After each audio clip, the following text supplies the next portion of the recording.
able to accommodate 18 guests at a time. Other attractions in the Create Zone included Radio Disney Song. Yeah, that's the place. That's where this banger was brewed. Let's party, party, party tonight. That came from the Songmaker booths there. They should have named one of them after me for the fire I created in this laboratory.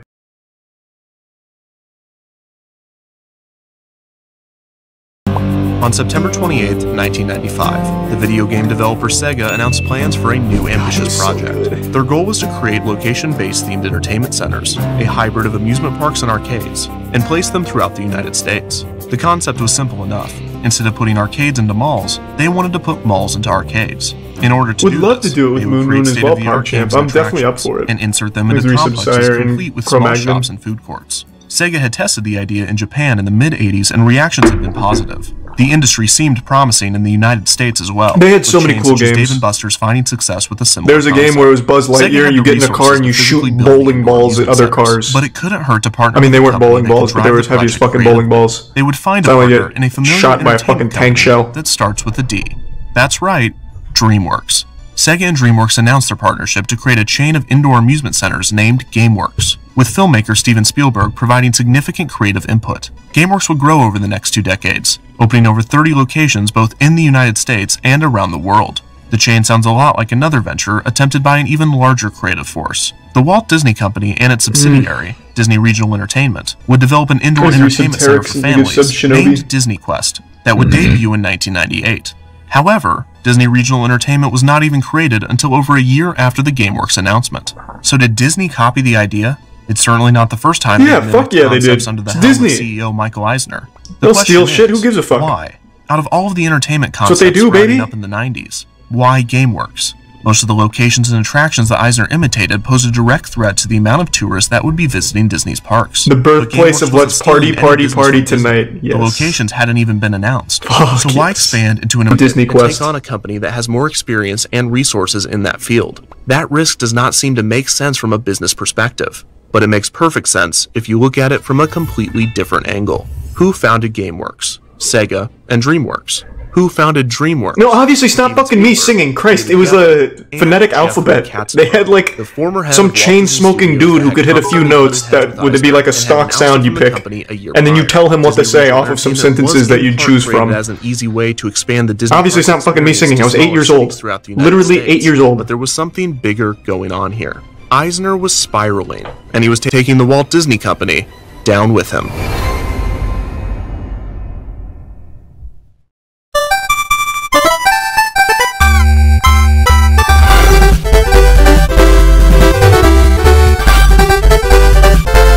Sample it for a gentleman song? I actually wanted to. I still do.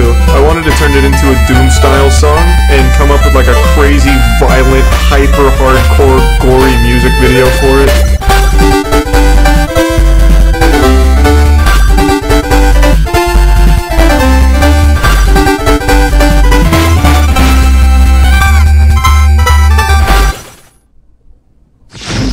Fly over Mars. Take a trek through a prehistoric jungle. Yeah, it's something we're still probably gonna do. A house that has not yet been built. Would hopefully be a collab project with the Browning. The guy behind the Browning is such a good guy. I'd like to, we're planning a collab at some point. You're gone, John. Your history. It's a computer-generated world where you see and move and feel. Will real life ever be the same? Though it had been implemented into specialized use for fields such as medicine and engineering since the 1970s, virtual reality technology wasn't seen as ready for consumers until the 1990s. One of the first commercial uses of the technology would be the insertion of virtual reality pods into arcades, malls, and movie theaters. These had horrible graphics, constrained movement, high costs, and generalized filth. The system in one game not much has changed. Cost around $50,000 to purchase. Take that, VR. Generally cost the consumer around $5 to play. VR is kind of wacky these days, actually. That's just disingenuous. And $10 VR is fucking nuts. For inflation. With the high costs involved, VR cafes began to open across the country, allowing patrons to try out the latest in VR technology. While excitement around VR remained, the boom of VR arcade games tapered off by the mid-90s. By then, the idea of VR had caught the attention of video game console producers, such as Sega and Nintendo, both of which attempted to create VR headsets for home use, both meeting less than ideal results. By the late 90s, the future of the medium was bleak, but GameWorks, and therefore Disney, saw potential. And there was a lot of VR games at Disney Quest. Would be the main attractions of by that I mean 3 complexes. There were 3. On June 20th, 1995, Disney announced that the Walt Disney World Resort Shopping District, the Disney Village Marketplace, would receive a major renovation. In September of 1997, it would be renamed to Downtown Disney. In its 20-year existence, the marketplace had already undergone a few major expansions. The most notable of these was the addition of Pleasure Island, an elaborate-themed nightclub district that debuted in 1989. This divided the complex in 2. Downtown Disney was really cool. It's called Disney Springs now. These 2 sections saw their theming slightly adjusted in order to fit the Downtown Disney renovation. And a new area, named Downtown Disney West Side, opened as well. This new section would include a Cirque du Soleil show, a Planet Hollywood, and a ginormous indoor theme park. Disney Quest opened its doors on June 19, 1998. There was little build-up to its debut, and the structure was nearly finished a year prior to its opening, with Disney refusing to confirm or release any information, not even announcing its official name until a few months before. The public and the press were confused on what exactly would be inside of the large building when it opened, and Disney Regional Entertainment seemed the most confused of all. The subsidiary's president, Art Levitt, acknowledged that the team was having a difficult time describing Disney Quest. It was more than an arcade, but it wasn't really a theme park either. When questioned in the months leading up to its opening, Levitt and other executives referred to that game sucked ass.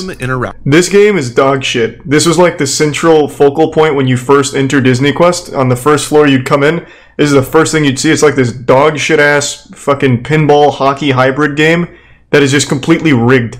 At random it would choose one of these little pods here to win, and no matter what you did, that pod would just fucking win. It was terrible. Active adventure, which means almost nothing if you think about it. Disney provided a few press releases and promotional material, but overall, the debut of Disney Regional Entertainment's flagship concept was surprisingly quiet. Still, in the summer of 1998, a large crowd gathered to enter Disney Quest for the first time, not sure what to expect from the new experience. Need to get some Jordy. Hello, I'm Michael Eisner.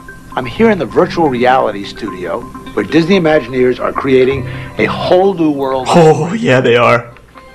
It's a beautiful world, too. Inside this headset actually allow you to step into the world of Aladdin on a magic carpet ride. It's called virtual. It's a world which only exists. Yeah! Reality. Look how cool the world is! You see not just what's on the screen. It's so full of life. Around and behind you. And you control when you return to the real world. I wonder where the exit is. Oh well. Welcome to the wonderful world of Disney. The building was a huge 5-story, 100,000 square foot blue box. On the front and back of the building, there was a large set of Mickey ears with Disney Quest in large print. The building had no... I might even be in this video at some point. I fucking lived here for a while. Concept art for the complex gave they gave you like a season pass that was just free entry for like a whole fucking year for $100 or some shit. It's crazy. To the downtown Disney complex. Exterior ticket booths were located to the left of the entrance. Guests would enter on the ground floor, a simple yet elegant lobby. There were bronze busts of famous Disney characters placed throughout the room. The centerpiece was an artificial sky, with supercalifragilisticexpialidocious surrounding the trim of the faux window. This was the setup to the illusion that the elevators were actually flying you to a new land. It was a subtle and fun touch. About the gold elevators. At the end of the lobby were the turnstiles to get on the elevator. Once through, guests boarded the highly themed lifts, named the Cyberlators. These featured a theme show, starring the genie from Aladdin. Thank you. This 45-second video explains to guests that they are being transported not just to the next level, but to a new location entirely. After this, the elevator doors opened, and guests entered Disney Quest. Like the classic castle parks around the world, Disney Quest was designed with a central hub, known as Ventureport. Upon entering the main area, guests could see a structure... I hope he goes through the majority of the rides. I remember, like the big rides, I remember most of them. Bridges, known as gateway branches, leading out to each themed zone. These were Replay Zone, Score Zone, Create Zone, and Explore Zone. The Replay Zone, located on floors 3, 4, and 5, featured Midway on the Moon, a classic arcade where guests could play this was the most boring part. Air hockey, skee-ball, and Tron. Kind of sucks. Called Buzz Lightyear's Astro Blasters also resided in this area. This was much different than the Buzz Lightyear dark rides that can be found at Disney parks throughout the world. That is a full-blown banger alert right there. Bumper cars with dodgeball. Each vehicle contained 2 guests. One would drive the car, and the other would fire dodgeballs at the other vehicles. The next zone... Those were fucking cannonballs is what you were firing. Floors 3, 4, and 5. Shit was nutty. The main game in this area was the Mighty Ducks Pinball Slam. Guests would stand on platforms and lean in different directions, controlling a virtual pinball on a large screen. Another game in the score zone was one of Disney's premier VR attractions, Ride the Comics. Guests would don large visors and hold motion-detecting sabers, swinging them violently as they fought. Oh yeah, now we're feeling it. There were multiple bays. Urgot was in this game as well, by the way. The last attraction in the score zone was Invasion. It's a fucking shame.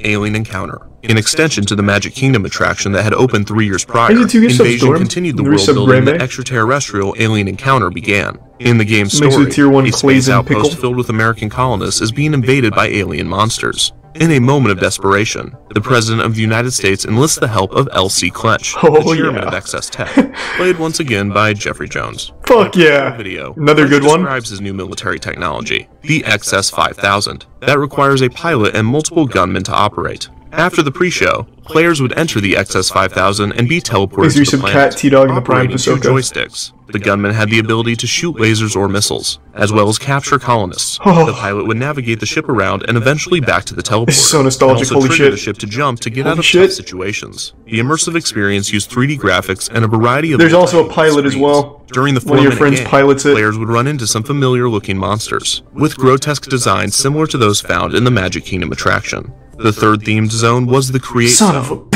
on the second floor. This area featured the Animation Academy, an interactive demonstration similar to those found at other Disney parks. In that, participants were given a tutorial on how to draw Disney's animated characters. One difference was that Disney Quest version utilized digital touchscreens, while the others used paper. Due to this difference, the Disney Quest attraction was only able to accommodate 18 guests at a time. Other attractions in the Create Zone included Radio Disney Song. Yeah, that's the place. That's where this banger was brewed. Let's party, party, party tonight. That came from the Songmaker booths there. They should have named one of them after me for the fire I created in this laboratory.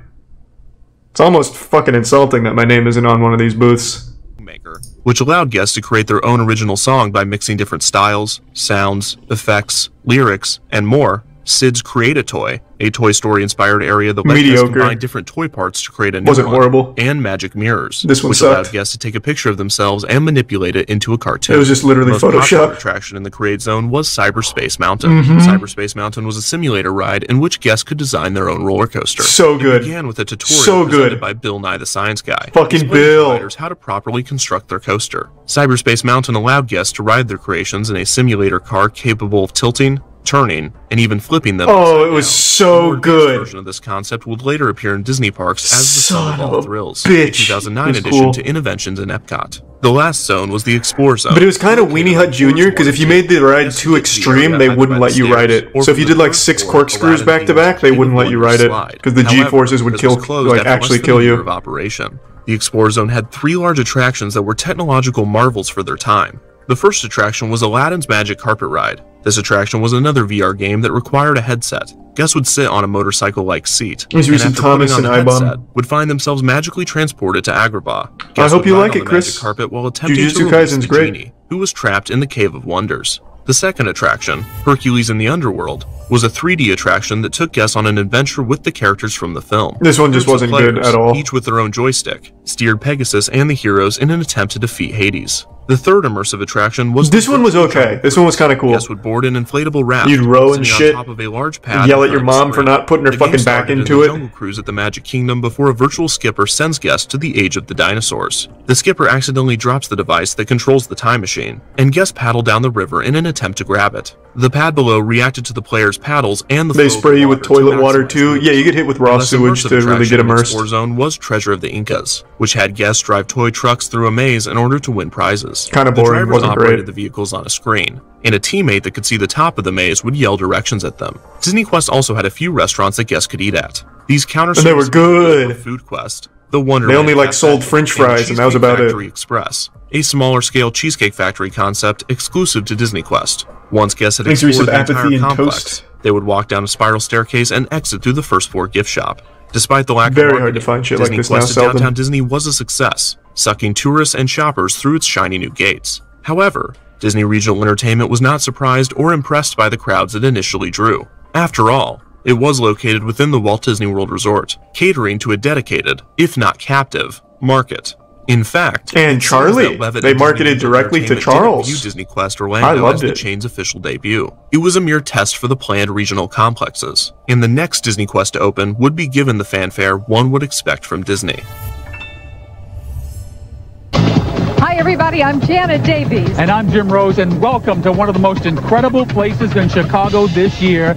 It's called Chicago? Disney Quest, and it's located on the corner of Wait, they Ohio opened up and more than one Chicago, Disney just Quest? 1 block west of Michigan Avenue. JR, right behind us is a 5-story building that is an indoor interactive theme park. Ooh. It is full of high-tech virtual reality games and gadgetry. Thanks, Resub John G. I tell you, it is 90,000 square feet of pure fun, good family fun, and I guarantee there is no place in the United States like this except Oh, and of course it'll be a Orlando, where major the plot original point. Disney Quest And yeah, it was is. wonderful. Before Disney Quest Orlando opened, Of course Disney I've seen Quest that as Chicago well, was Blood. announced. That is a This will classic. be the first of hopefully many Disney Quests throughout the world, with Disney projecting around 30 locations. Holy Disney Quest shit. Chicago opened a year after Orlando's, debuting on June 16th, 1999. The complex, Oh located my on the God! corner of Rush and Ohio, was given Buzz a large Lightyear just opening blows up. celebration, with an entire television special documenting the ceremonies. The building was similar to Disney Quest Orlando in that it was 5 floors, but it was slightly smaller at 90,000 square feet as opposed to Orlando's 100,000.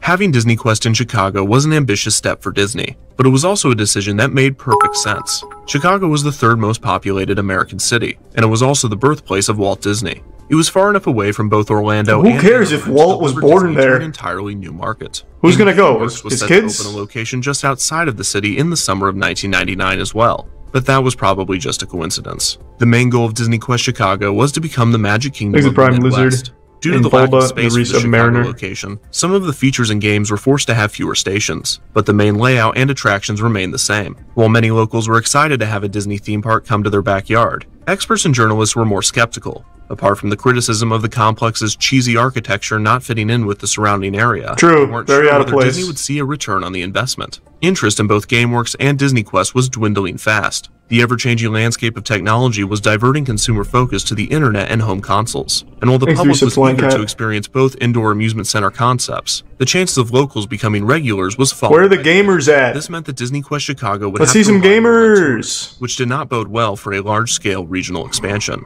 While critics lacked confidence in Disney Quest, Disney had far too much. The head of attendance calculating at the Walt Disney Company estimated that around 3 million guests would visit Disney Quest per year. Pretty good. However, this would have been nearly impossible, as proved by this quote from a 1999 article from the Chicago Tribune. The average length of stay is in the 2.5 to 3 hour range, so to cram in 3 million visitors a year while maintaining some crowd control, Disney Quest would have to stay open about 17 hours a day. Shit, who did the every math? day, and remain Redditor? at full capacity. the No, entire time. they killed Disney Apparently, Quest No one had with learned math. anything from the opening of Club Disney, which learned nothing from the opening of Euro Disneyland. In late 1998, Disney had announced that a third Disney Quest would be built in Philadelphia. Exit This Tier 1 location would have Siren been and located Resub on the Pot. popular Market Street as part of an We can check it ambitious out, Bill, sure. redevelopment of the area. The city was thrilled to be chosen by Disney, and by the time of Disney Quest Chicago's debut, the space was being cleared in preparation for construction and was set to open in the summer of 2000. However, production delays pushed the project back to the summer of 2002. In late 2000, both Disney Quest Orlando and Disney Quest Thanks, Chicago Resub received a Takai. brand new attraction.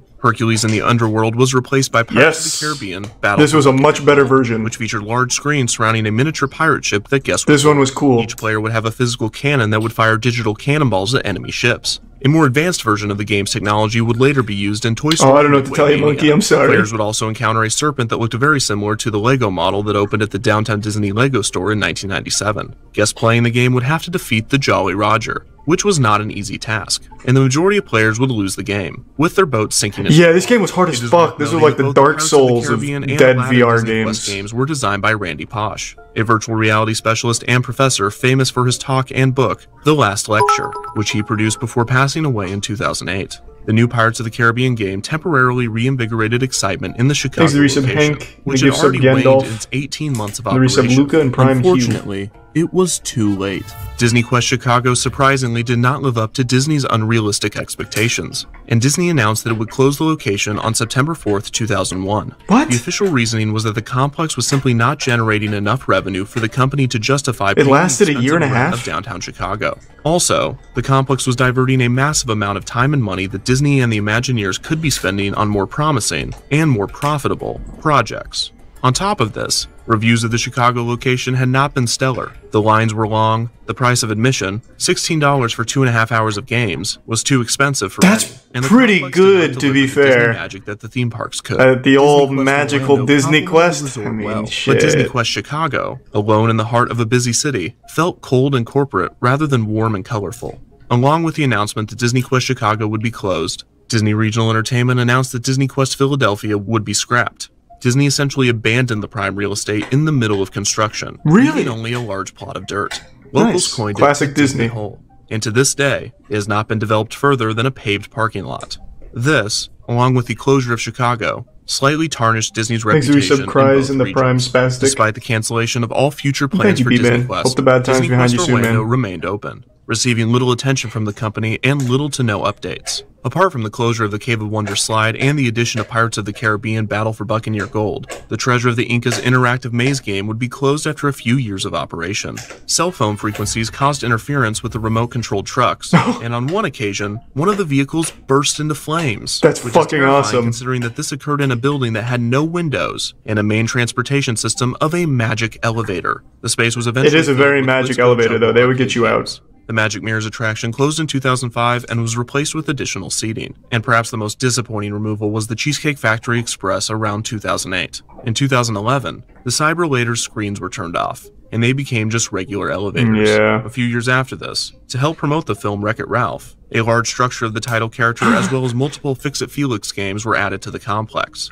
Yeah, that helped Wreck-It Along with Ralph. a few minor additions and That's why a it few did so major well. closures toward the end of its lifespan, were the only changes Disney Quest Orlando saw. The subsidiary Disney Regional Entertainment lasted until 2010, when it closed 5 ESPN zones and sold 2 more. The branch dissolved, with Disney Quest being absorbed into Disney Parks and Resorts. God The indoor damn it. theme park was left to die, with Disney giving discounts on tickets and sometimes offering them for free with certain vacation packages. Finally, on June 30th, 2015, it was reported that Disney Quest was going to close at the end of 2016 to be replaced with a new was NBA sad. attraction. However, 2016 came and went, with Disney Quest staying open the entire year. Really? Wait, Only what? until January 30th, 2017, that Disney would announce that Disney Quest's final day was to be July 2nd. To commemorate I the thought it closed closing, in 2016. Apple discounts made ticket prices, which had increased slightly in its nearly 2 decades of operation, exactly $19.98, as a tribute to the year that it opened. After 19 years of operation, Disney Quest closed its doors.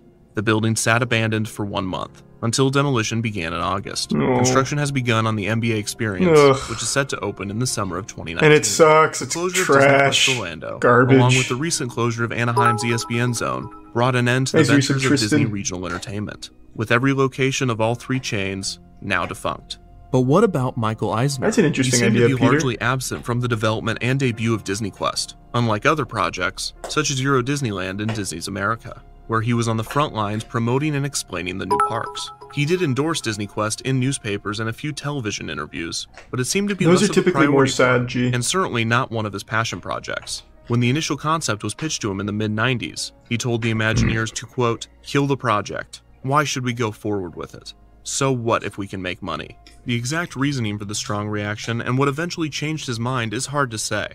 Maybe it He was as just selfish as the hated announcement of gamers. GameWorks, in his desire to take on his former partner and new rival. Maybe it was as innocent as the Imagineers strengthening the concept and presenting the promises of the new technology. Either way, the lack of attention on Disney Quest was typical of Eisner's second era. 1994 was the watershed. Frank Wells' passing, Euro Disneyland's failure, the defeat in Virginia, and his own health issues had turned the ambitious, creative executive into an unfocused, fickle, and often angry CEO. The Damn. development of Disney Quest was indicative of Fucking the state of the blasted company Eisner. after the tumultuous 7 years since Euro Disneyland's opening, and it was a mere preview of the mind-boggling creative choices and shocking business decisions that the next 7 years would bring. Their renaissance was over, and Disney was about to enter the 2000s. Buckle Ooh. up. This is going to be a bumpy ride. Oh, I'm on the edge of my fucking seat now.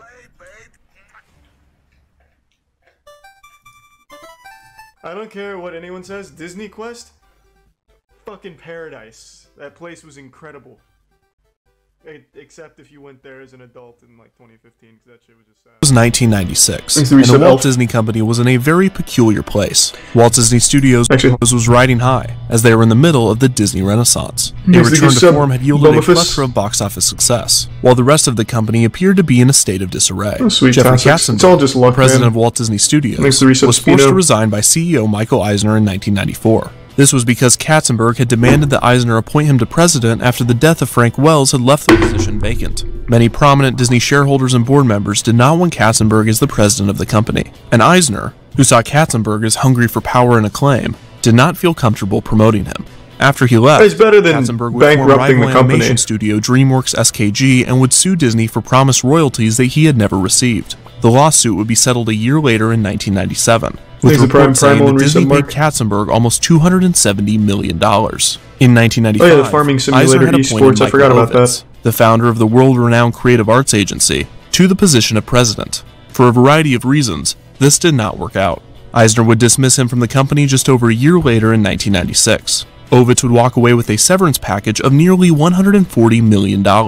During all of this, Eisner himself would cash in stock options of nearly $600 million. Holy shit! Flying all over the place at the Walt Disney Company. What but none the of it was going to the company's other major division. Disney Parks had gone on a roller coaster of its own. No wonder he didn't fucking care about making Disney any good. Disney decade was not going as planned. Many ambitious and creative projects were scrapped by the mid-90s. Disney's America was announced and then canceled. Disneyland's elaborate Tomorrowland renovation, Tomorrowland 2055, was announced and then canceled. Disneyland's second gate, was announced and then canceled. That looks so cool, Disneyland's other second gate, Westcott, was announced and then canceled. Epcot's New World Showcase pavilions and renovated Future World pavilions were announced and then canceled. A bunch of Indiana Jones attractions, a bunch of Muppets attractions, and a bunch of Toontown attractions all were announced and then canceled because of one bad egg. Euro Disney. The resort just outside of Paris, France had gone way over budget and failed spectacularly, causing a domino effect throughout the company. Euro Disney was not the sole reason that all of these projects were canceled. For some, does Euro Disney still exist? But the failure was always part of the decision, and more often than not, it was the deciding factor. Whether for financial reasons or personal hesitation, Eisner slammed the brakes on the Disney decade. But he still felt pressure to capitalize on the strong brand that the studios had created. Plus, the United States was experiencing an economic boom during this time, allowing families more leisure spending.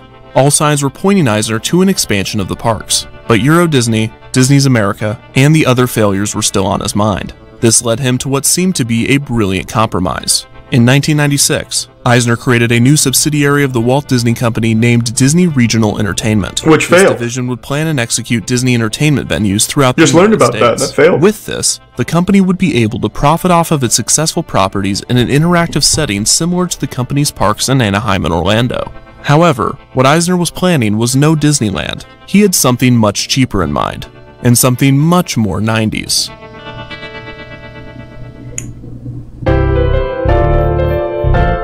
It all exists and is known as Disneyland Paris.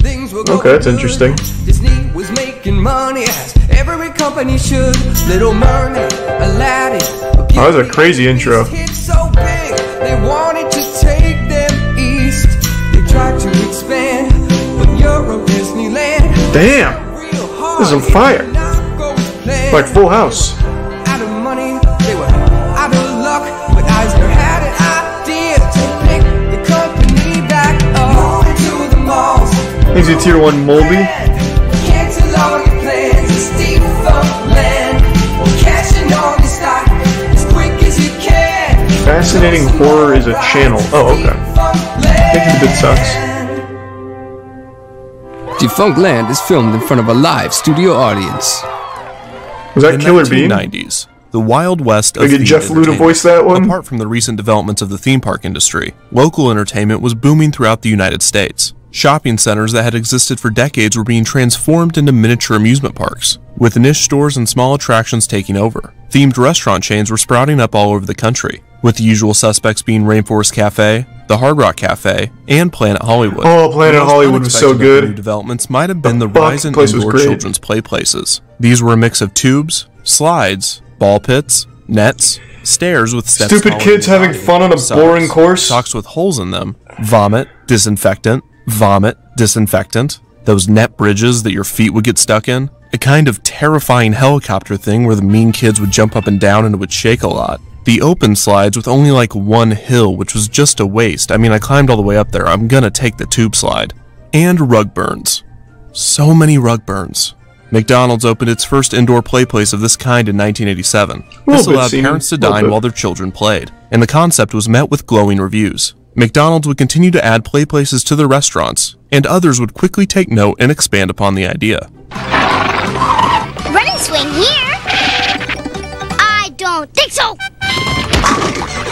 Damn, marketing was so different back then. Holy shit. I don't think so. Then where? This is like some TikTok shit. DZ is made just for me. The place where I can really cut loose. What the fuck is DZ? D's nuts or something? Like, what the fuck is this? I've never heard of DZ. Discovery Zone opened its first location in Kansas City, Missouri in 1989. The facility featured an elaborate play place, a ball pit, a rock wall, an arcade, a maze, and a variety of other activities for children. Discovery Zone was a popular venue for birthday parties and group day trips. It also advertised itself as a good place for kids to engage in fun fitness activities. The company would quickly expand, opening 39 more locations until being purchased in 1992 by wealthy Chicago businessman Donald Flynn. In less than 3 years, Donald Flynn, big man. 340 locations. McDonald's had noticed the competition, and in 1991 had created their own chain of indoor amusement centers named Leaps and Bounds. Too nostalgic. McDonald's would not be able to keep up with Discovery Zone, and would sell all 48 Leaps and Bounds locations to the company in 1994. Around this time, Blockbuster Video, who owned about 20% of Discovery Zone, went up its stake to 50.1% and would assume control of the company in 1995. In hindsight, this was akin to Radio Shack investing in Toys R Us.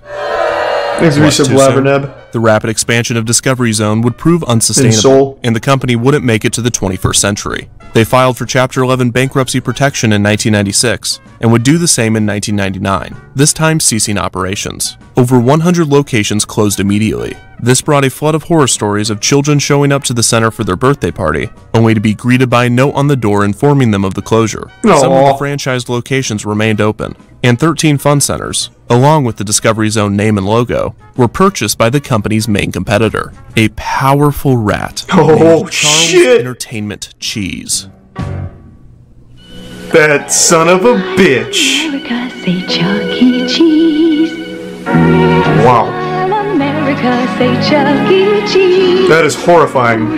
What the fuck?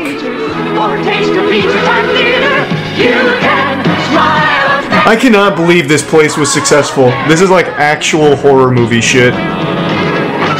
Like, that rat is fucking methed out.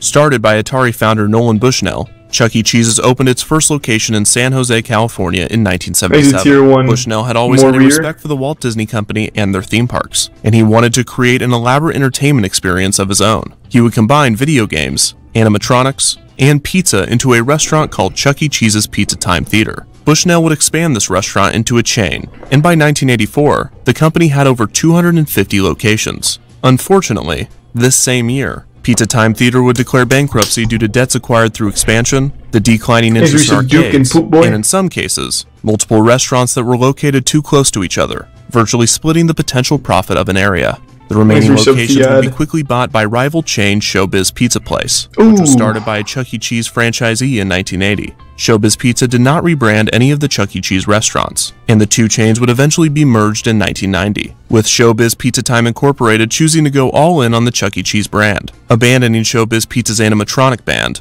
the Rockafire Explosion, in the process. Throughout all of the Showbiz is going in on the technology there. Those animatronics look smooth. In 1992, with all of them being renamed to Chuck E. Cheese's Pizza before dropping the pizza from its title in 1995. On top of their arcades, animatronic shows, and pizza, Chuck E. Cheese's began investing more in indoor play places to compete with McDonald's and Discovery Zone. It was around this time that the Walt Disney Company took note of the success of these companies. While they might have been late to the game, they expected to fit right in. After all, Discovery Zone had been described as an indoor Disney World, and Chuck E. Cheese's used Disney as a major inspiration during its development.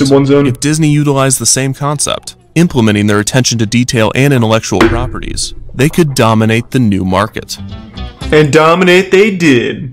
In 1996, Eisner appointed Art Levitt to the president of Disney Regional Entertainment. Levitt was the perfect person for the job, and it wasn't the first time that he and Eisner had done business. At 28, he was a salesman at a Los Angeles furniture store. One day, Michael Eisner himself walked in looking to purchase some items for Disney. The fact that the CEO of one of the world's largest corporations was concerned with something as small as furniture was a true testament to Eisner's micromanagement. Levitt and Eisner apparently hit it off, and he was quickly named Director of Corporate Projects and Executive Assistant to Eisner. During his first tenure with Disney, he would also become an executive in charge of just because you fucking gave him an over-the-pants hand job at a furniture store? Locations, including the Disney Village Marketplace and its Pleasure Island nightclub district. Levitt came up with the idea for an ESPN-themed restaurant to be placed on Pleasure Island. In 1993, how do you even convince the board of directors to accept that? A company that I was shopping for furniture, and you got to meet this guy, Art Levitt. I mean, he's such a nice guy. He gave me like a fucking fist bump and shit. With new expertise, yeah, I'm gonna put him in charge of our whole company. Entertainment. After becoming the president of Disney Regional Entertainment, he would head the creation of 3 national chains for the Walt Disney Company. The first was their attempt at a children's indoor amusement center to be named Club Disney. Club Disney is a now little-known project of the Walt Disney Company. Disney intended to build the amusement centers in suburban malls throughout the country. The spaces were designed for weekend visits, school field trips, and birthday parties. It would also house family workshops, such as Pooh Aerobics, which was described as a 10-week parent and child stretching and exercise program led by the beloved and befuddled Honey Bear. The complexes featured play places, educational demonstrations, animation tutorials, karaoke, and kid-friendly computer games in a lab called the Mouse Pad. The e-ticket attraction of Club Disney was of course the play place. These varied from location to location, with some being themed to a specific franchise, such as The Lion King or Hercules, while others were not themed at all. The play places had varying names, such as the Jungle Climber, the Color-Rageous Climber, and the Supercalitoontastic Whatchamaclimate Time Toaster. Other attractions were a room themed to Peter Pan where guests could see their shadow, a swing themed to Tarzan, an activities area called Herc's Gym, motion-detected musical instruments on the Aristocat Music Wall, which sounds very similar to an attraction that used to be in Epcot's Imageworks, an area for children under 3 called the Pooh and You Corner, a storybook time, and a variety of arcade games. Cool name. At some locations, there was a Little Mermaid themed area. Alright, I'm just gonna go play in the Pooh and You. Quote, peek through the portholes of a sunken pirate ship and find a treasure, or chat with a friend on a cellular telephone. There would also be periodic dance parties themed to different Disney properties. These included the Lion King Limbo, the Mickey Macarena, and the Roger Rabbit Bunny Hop. Some locations had a room called the Applaud Theater, where guests could dress as Disney characters and participate in a fashion show. There were also educational activities called Ed Ventures, and monthly activities, such as science demonstrations themed to Flubber. As with Chuck E. Cheese and Discovery Zone, a major focus of Club Disney was its elaborate birthday parties, with children getting to pick from a few options, such as Disney Princess Tea, Toy Story Search Party, Pooh-rific, Hercules Hero Hurrah, and 101 Dalmatians Bow Wow Bash. Some locations had a magician performing tricks as Merlin, and the cake for the parties was catered by the Cheesecake Factory. A child That's actually nuts. Club Disney with an adult, and both were given a Cheesecake Factory bangs. I mean, that's so no child could leave. If you don't know what you want to eat, you go to the Cheesecake Factory and you get a whole fucking dictionary full of pages and pages of shit to eat within the complex. So many different food items, all 20,000 calories. Daycare center. The clubs also served Mickey Mouse-shaped pizza. Admission was $8 for kids and $4 for adults, which would be about $12 and $6 respectively when adjusted for inflation. There was also a large gift store called the Clubhouse Shop. One mother reacted to Club Disney's announcement by proclaiming, "Disney has invaded our lives." Oh, that's a good question. But I think the children enjoy all of it. The opening day of the first location, which was part of a new mall in Thousand Oaks, California, began with a ceremony featuring Michael Eisner, Mickey Mouse, and Goofy. The head of attendance calculating at the Walt Disney Company estimated that over 10,000 visitors would show up on opening day. And surprise, he was a little off. When Club Disney opened its doors on February 21st, 1997, only 1,000 visitors showed. Oh shit! No one had learned anything from Euro Disneyland's opening. One sheriff was quoted saying, "We were expecting a lot more people. Maybe because Disney advertised that tens of thousands were going to be here, that's rough." Away. Of the opening day crowd, I see 10 gift subs, Tempest. Thank you for the generosity. Haitian Hope you're doing well. 28 cents an hour to make Pocahontas-themed pajamas. The demonstrators were probably also disappointed that more people did not show up. Still, parents and children seemed to love the new complex, and 4 more would be built. Another in California, 2 in Arizona, and 1 in Colorado. Disney representatives had been enthusiastic of the chain's success, claiming that they were going to open another 100 clubs, quote, I will be playing Monster Hunter Rise, yeah. While reviews were positive, Club Disney was not without its critics. One of the higher-end malls that Club Disney had moved into accused Disney of ignoring the complex's theming standards by implementing their cheesy design. Also, parents complained about the price of admission, especially the necessity for a separate adult ticket, as they were not participating in the club's activities and were required to be there. True. Club Disney pretty also scummy. proved that Disney was best off not teaching anything ever, as the Ed Ventures activities were the most highly criticized of the complex, with many accusing them of being a mere tactic to convince schools to sign off on field trips. In the end, Disney did not follow through with the plans for expansion, but not for these small complaints. The company was impatient with the investment, and less than 3 years after the opening of the first location, Disney decided to cancel the expansion and shut down the complexes. Huge congrats. Disney was not the cash cow that the company had hoped for, and being the late 90s, Eisner was not in the mood to play the long game. The company was cutting costs across the board, and Club Disney became another casualty of the financial issues. The chain was closed on November 1st, 1999, having never expanded past its original 5 locations. Jesus Christ. This was around the same time that Discovery Zone ceased its operations, leading many to believe that indoor play centers were just a fad of the 90s. As Chuck E. Cheese's would prove, there is some longevity to the concept, so long as you innovate or evolve. As for Disney Regional Entertainment, Chuck E. Cheese hasn't fucking evolved. What are you talking about? 3 projects. Another regional chain Levitt would create was based off his original idea for an ESPN-themed restaurant, now possible thanks to Disney's 1996 acquisition of ABC. There's the Prime Big Moist. Hi. Hi. How are you guys holding up without me? Oh, we're okay. We were just watching a little TV. Have the kids driven you nuts yet? We've been keeping ourselves entertained. Jess said she'd help you with the dishes tonight. Well, the kitchen is spotless and dinner was great. Wow, you should reward yourselves. Take them somewhere fun. But it will have a huge impact on the league. Yeah! ESPN Zone. What a cool place to be. Part arcade, part gift shop, and part broadcast studio. It was such a hit among sports fans that there were apparently points where guests would have to be dragged out for staying an excessive amount of time. The ESPN Zone would also put on the ultimate couch potato competition, a sitting competition that challenged participants to watch TV without falling asleep or getting up, only allowing a bathroom break every 8 hours. One year, the winner watched TV for 3 straight days. What the fuck? Wait, what? ESPN no way someone didn't die from deep vein thrombosis. No way. The brand would grow to a total of 9 locations, many of which would close in the mid to late 2000s, mostly due to the recession. And the only remaining location, at Downtown Disney in Anaheim, closed June 2nd, 2018 to make room for the Disneyland Resort's new hotel. In between Club Disney and ESPN Zone would be Disney Regional Entertainment's most ambitious project. It was the main reason that the subsidiary had been created. It was the Imagineers' most puzzling concoction. It was Disney Quest. No, stop. Disney Quest is... Man, stop that. You gotta fucking stop with that. Disney Quest was, and always will be Disney's best park that they ever tried to open. That shit was fucking beautiful in its prime. So... It's the lighting. It's getting the lighting. I think it's fantastic. Mr. Scary stuff, sure. Michael. Oh, certainly, Mr. Eisner. Sorry to disturb you, but I'm delivering to you Mr. Barry Bostwick and Mr. Richard Kind. If you'll just sign for them. Really? Yeah, right on there. Thank you very much. Oh, hey, Michael. Richard. Hi, Michael. Barry. Michael. Yeah, we were told to meet the Big Cheese at the Disneyland Resort. The Big Cheese? I'm not the big... I wish I was the Big Cheese. This is the Big Cheese. Oh my God! Gee, Mickey! For you all day. Well, I want to give you a personal tour of Disney's California Adventure. Ooh, what do you say we start with a ride on California Screamin'? So, Mickey? Yeah, this looks like shit. You and me, and I love that ride. Lazy 5 gift subs ironic, and resub 2. Okay, boss. And Avery. Okay, boss. Hey, you know, Mickey, I think this is the beginning. Sounds good, monkey. You betcha. It wasn't. And now the story of a company in panic, and the one CEO who just couldn't seem to catch a break.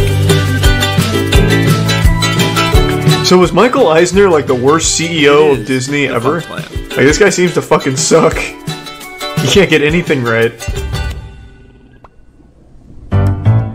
On July 17th, 1955, Disneyland opened its gates to the public, and along with elaborate theming, it had an expansive, magical parking lot. Due to its placement in Anaheim, Disneyland's land was far from sprawling. This made the parking lot prime real estate for any kind of expansion, including a potential second gate. While a variety of concepts for a second park were proposed over the years, it wouldn't be until 1982 that the Walt Disney Company would seriously begin to consider it. On October 1st of that year, Epcot Center in Orlando, Florida's Walt Disney World opened. This created the Walt Disney World Resort as it is known today, and it made a multi-day vacation to the resort necessary if guests were going to explore all of the offerings. 2 years later in 1984, it was becoming increasingly clear that despite Epcot's success, Disney as a company was not doing well. A string of box office failures from their studio and big budget projects for the parks had brought Disney to the lowest point in the company's history, and many feared a takeover. In a bold move by the company, then CEO and President Ron Miller, then by the company. Hold on, is this the Yeah, hey, wait, I know Splash. When I was a kid, there's a scene in Splash where the mermaid has her titties out, and you can see side boob. I used to pause that scene occasionally. It wasn't my go-to movie, but I used to watch that occasionally to look at titties when I was a young man. Fuck yeah! I didn't know that was a Disney movie. That's Tom Hanks, baby. Let me type. I'll just type it in. Splash titty scene, maybe. Splash titty. Nope. That. Whoa! Wow. I don't know what I was thinking with that. I don't know if I can find the scene, but yeah, it's a classic. If you've seen the movie, you know what I'm talking about.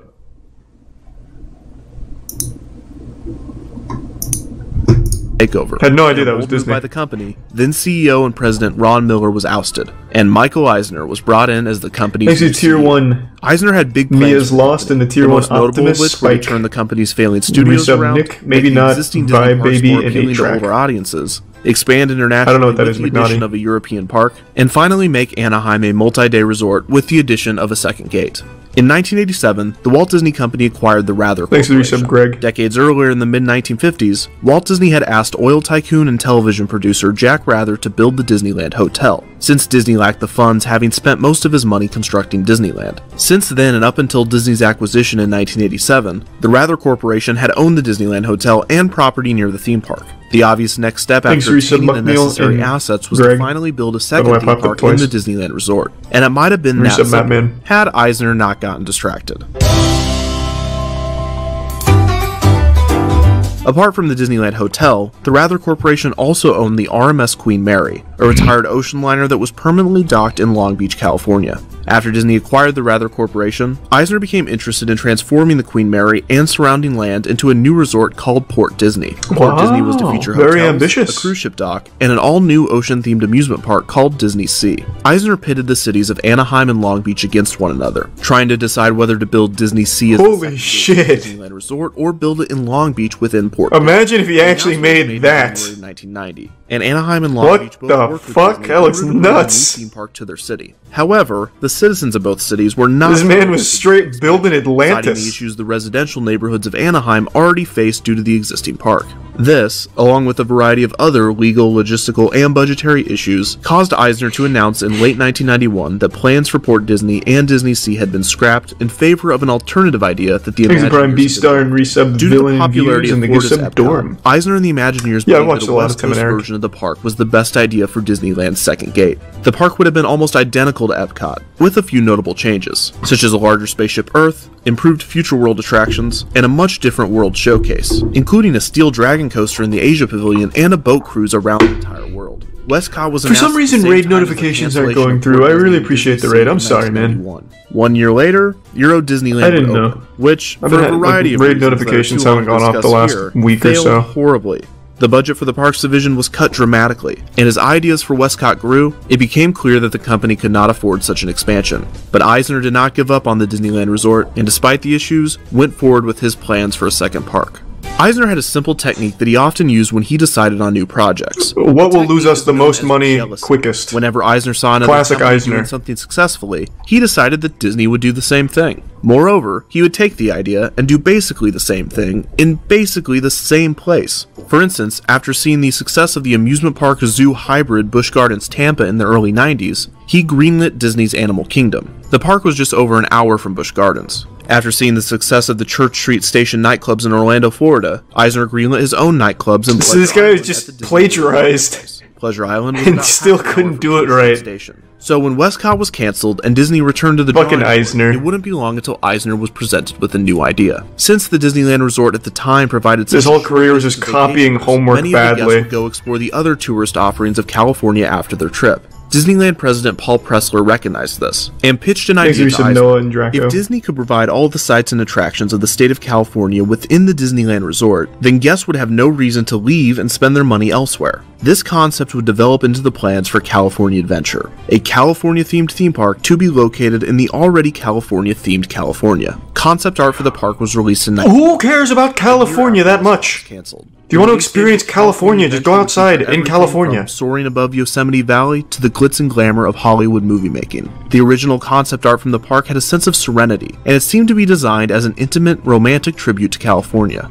In the Hollywood section of the park, there was to be who needs a fucking tribute to California? What the and fuck? Former restaurant at the Los Angeles International Airport, which was being renovated by Walt Disney Imagineering around the time that California Adventure was in development. This was to be the show building to one of California Adventure's. Oh my god, this word is losing meaning. I've heard it so many fucking times. A high-speed dark ride that Eisner proposed the Californiaception, California in California Adventures, California, They would be greeted by Michael Eisner himself. Eisner would tell guests that they had to get to the big premiere at Grauman's Chinese Theater as soon as possible to sign a contract for their next film. But he warned guests that the paparazzi were all over town, and if they were caught doing anything to ruin their image, then Eisner would have to cancel the deal. The limo driver would then floor it in an attempt to get guests to the movie premiere on time. According to Disney historian Jim Hill, the ride system would have been a combination of a traditional dark ride and a Luge and Nasty. The ride would have also included a variety of jokes and gags. For instance, guests would fly past the famous Tail of the Pup hot dog Thanks, Valentine. We actually watched all of Chains of Love. Rhinestones creating sounds of flatulence. But as guests turned the corner, it would become clear that this was actually Elvis Presley squirting mustard onto a hot dog. The ride ended with guests reaching the Chinese Theater, only to have Eisner tell them that he would have to cancel the contract because they had been caught by the paparazzi. Then, a picture taken of guests while on the ride would be shown, cropped into a tabloid reporting on their limo chase. After this, guests would exit and walk the red carpet into the Chinese Theater, which was the gift shop and exit to the attraction, where fake Oscars, on-ride photos, and t-shirts would have been sold. The original concept of Superstar Limo was nothing groundbreaking, but it seemed that it would have been a fun dark ride that would have fit perfectly in the Hollywood section of the park.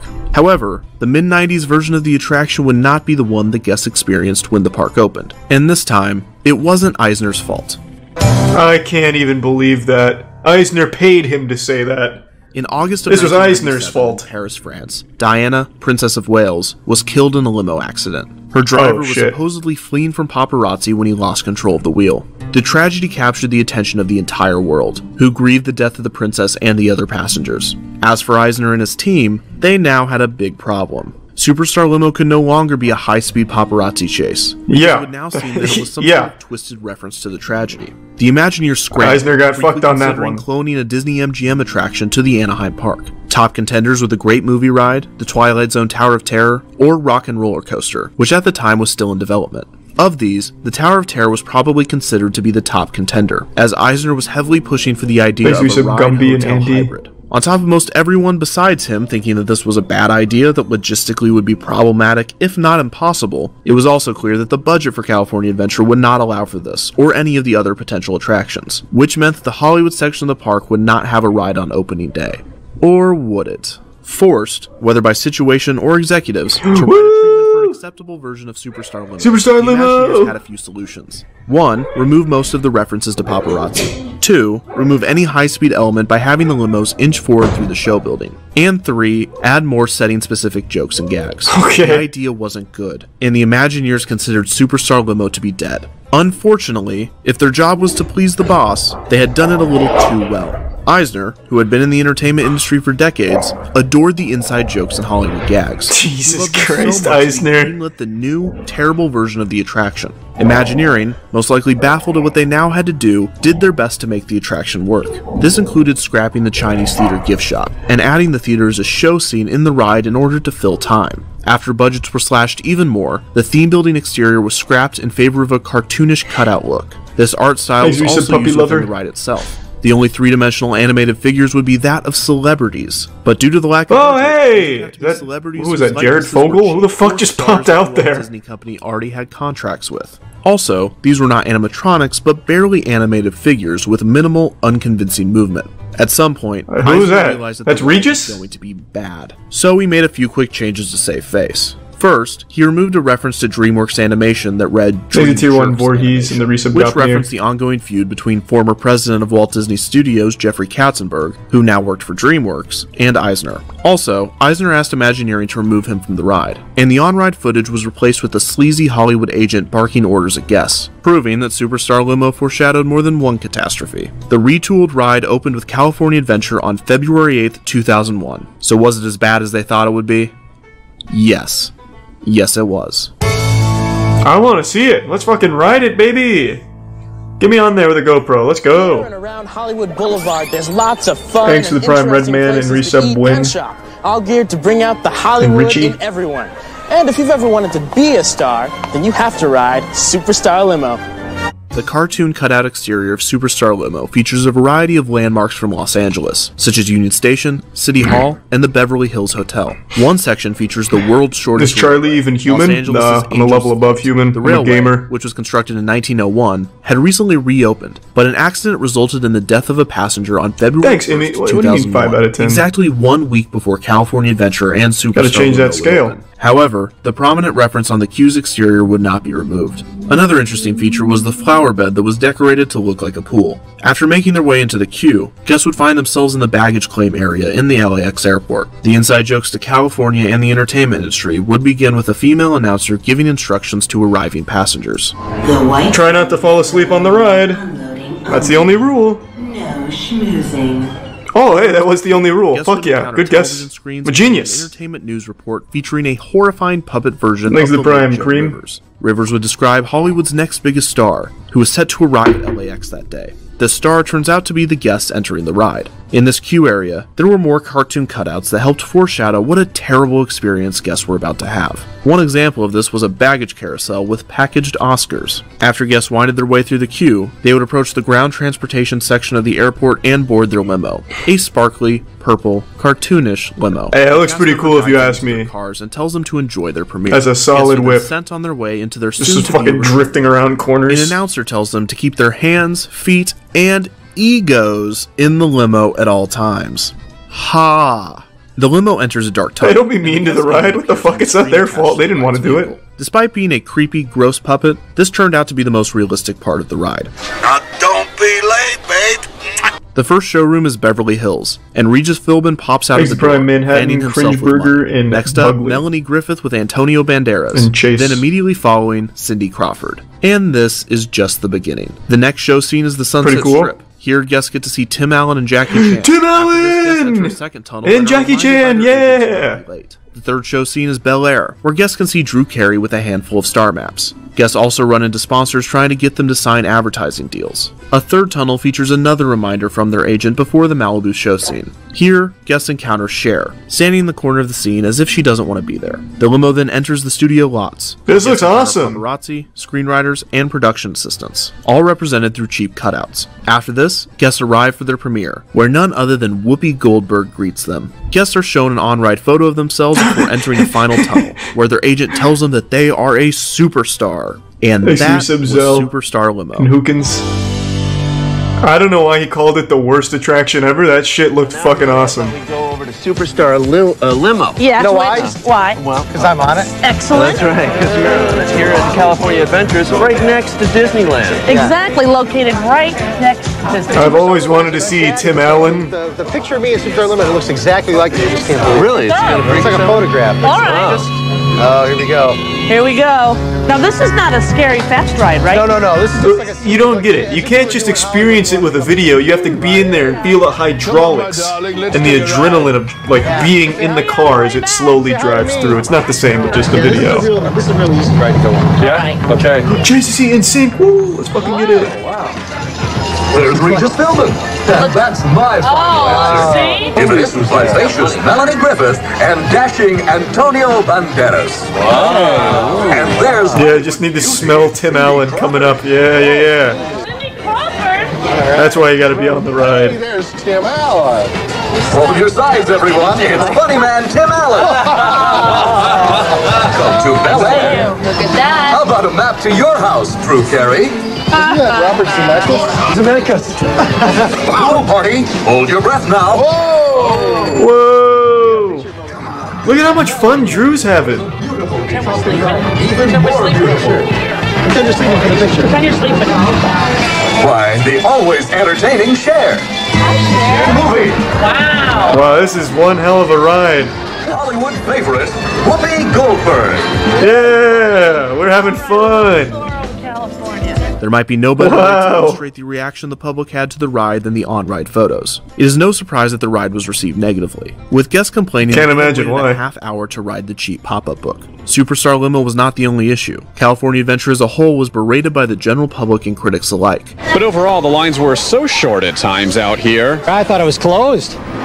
Exit Tier 1 Brad dude, and the resub, the Prime the Corruptions. execution was worse, and Resub Superstar con. Limo was unforgivable. It is no surprise that on January 11th, 2000, I do kind of Tibbs, I just don't watch it actively. Superstar Limo was closed. Management had no replacement in mind. They just realized that guests visiting California Adventure would be a lot happier if they never experienced the attraction. The building sat abandoned in the Hollywood Pictures backlot for 4 years. Rumors circulated of various redressings that the ride could undergo. Jim Hill reported that the Imagineers were considering retooling the ride into Goofy's Superstar Limo, Why? where Goofy would drive guests through Hollywood, and the C-list celebrities would be replaced with classic animated C-list? You're calling Jackie Chan and Tim Allen C-list? figures that had been placed in Disney stores throughout the United States. I mean, the ride wasn't good, but let's not discredit them. Another idea was to reopen the ride as is, and over the course of a few months, introduce animatronics of the Muppets cast at various points in the ride. These characters would be wearing hard hats and be actively renovating Superstar Limo as guests rode through it. Oh, The that Muppets sounds would also be interesting, commenting Seaman. on how horrible the I'll put it on another tab. ride was.